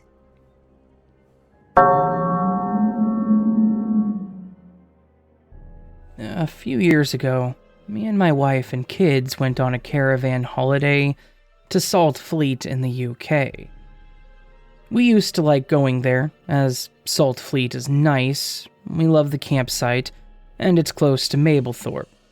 We had a lovely week away. It was nice and sunny, and there was lots to do. After the week was up, we packed up our suitcases and started the drive back to our village in the Midlands. It's about a 90 miles drive. We had done it many times before. On the drive home, we started to need refreshments and the toilet. We happened upon a little chef. It was strange that we had never noticed this little chef restaurant on the same journey before. Also, I remember thinking how strange it was that there was a little chef still running. I thought they had all closed down quite a few years before. We parked the car, all approached the restaurant, and went inside. Everything seemed off. I just felt strange. My family never seemed to notice anything strange. We sat down and started to look at the menu. There was a really weird atmosphere. I can't explain it, but I wasn't very keen on being in there. We sat, we ordered our meals and drinks, and we waited. Our order came to the table, and we ate it. I only had a Coke, as there was nothing I fancied. When we were about done, my wife said she needed the toilet. I pointed to where it was. Then, here's the strange bit. There must have been about 20-ish people sat in that restaurant. They all got up, one by one, and walked to the toilet doors and went in. At this point, me and my family and the people behind the counter were the only folks left in there. My wife and kids never said anything. I don't know if they had noticed. Bex got up and went to the toilet. She came back and sat down. I then proceeded to walk over to the toilet door and opened it, and then walked in. As I walked through the next door, I opened it. There was nobody in there. The toilets were empty. I took a leak, got out of there, and rushed my family out the door to the car. Once we were back on the road, I asked my wife if she had seen all the customers go to the toilet at the same time. She said that she had, and we both couldn't understand where everybody had vanished to. There was only one door in and out of the restaurant, and we were sat right next to that entrance. Also, I looked around the toilets, and there were no other doors to get in or out of there. We went past that restaurant a little bit later in the year, and it looked derelict and closed down. Hello everyone, it's your creepy sister here. Thank you so much for watching the video. I really appreciate each and every one of you. I would also like to thank my following patrons: Ralph, Tasha, Fire05, Gabriel, Eskimono, Silver Threads, Sevenfold, Moschino. Thank you very, very much for your support. I really appreciate it. If you want to support the channel further, you can be a patron too. But remember, it's appreciated, but never a requirement. Twitter, Instagram, and others. You can connect with me and send your stories there. And don't forget to like and subscribe if you haven't yet, and comments are highly appreciated. And remember, your fear feeds me.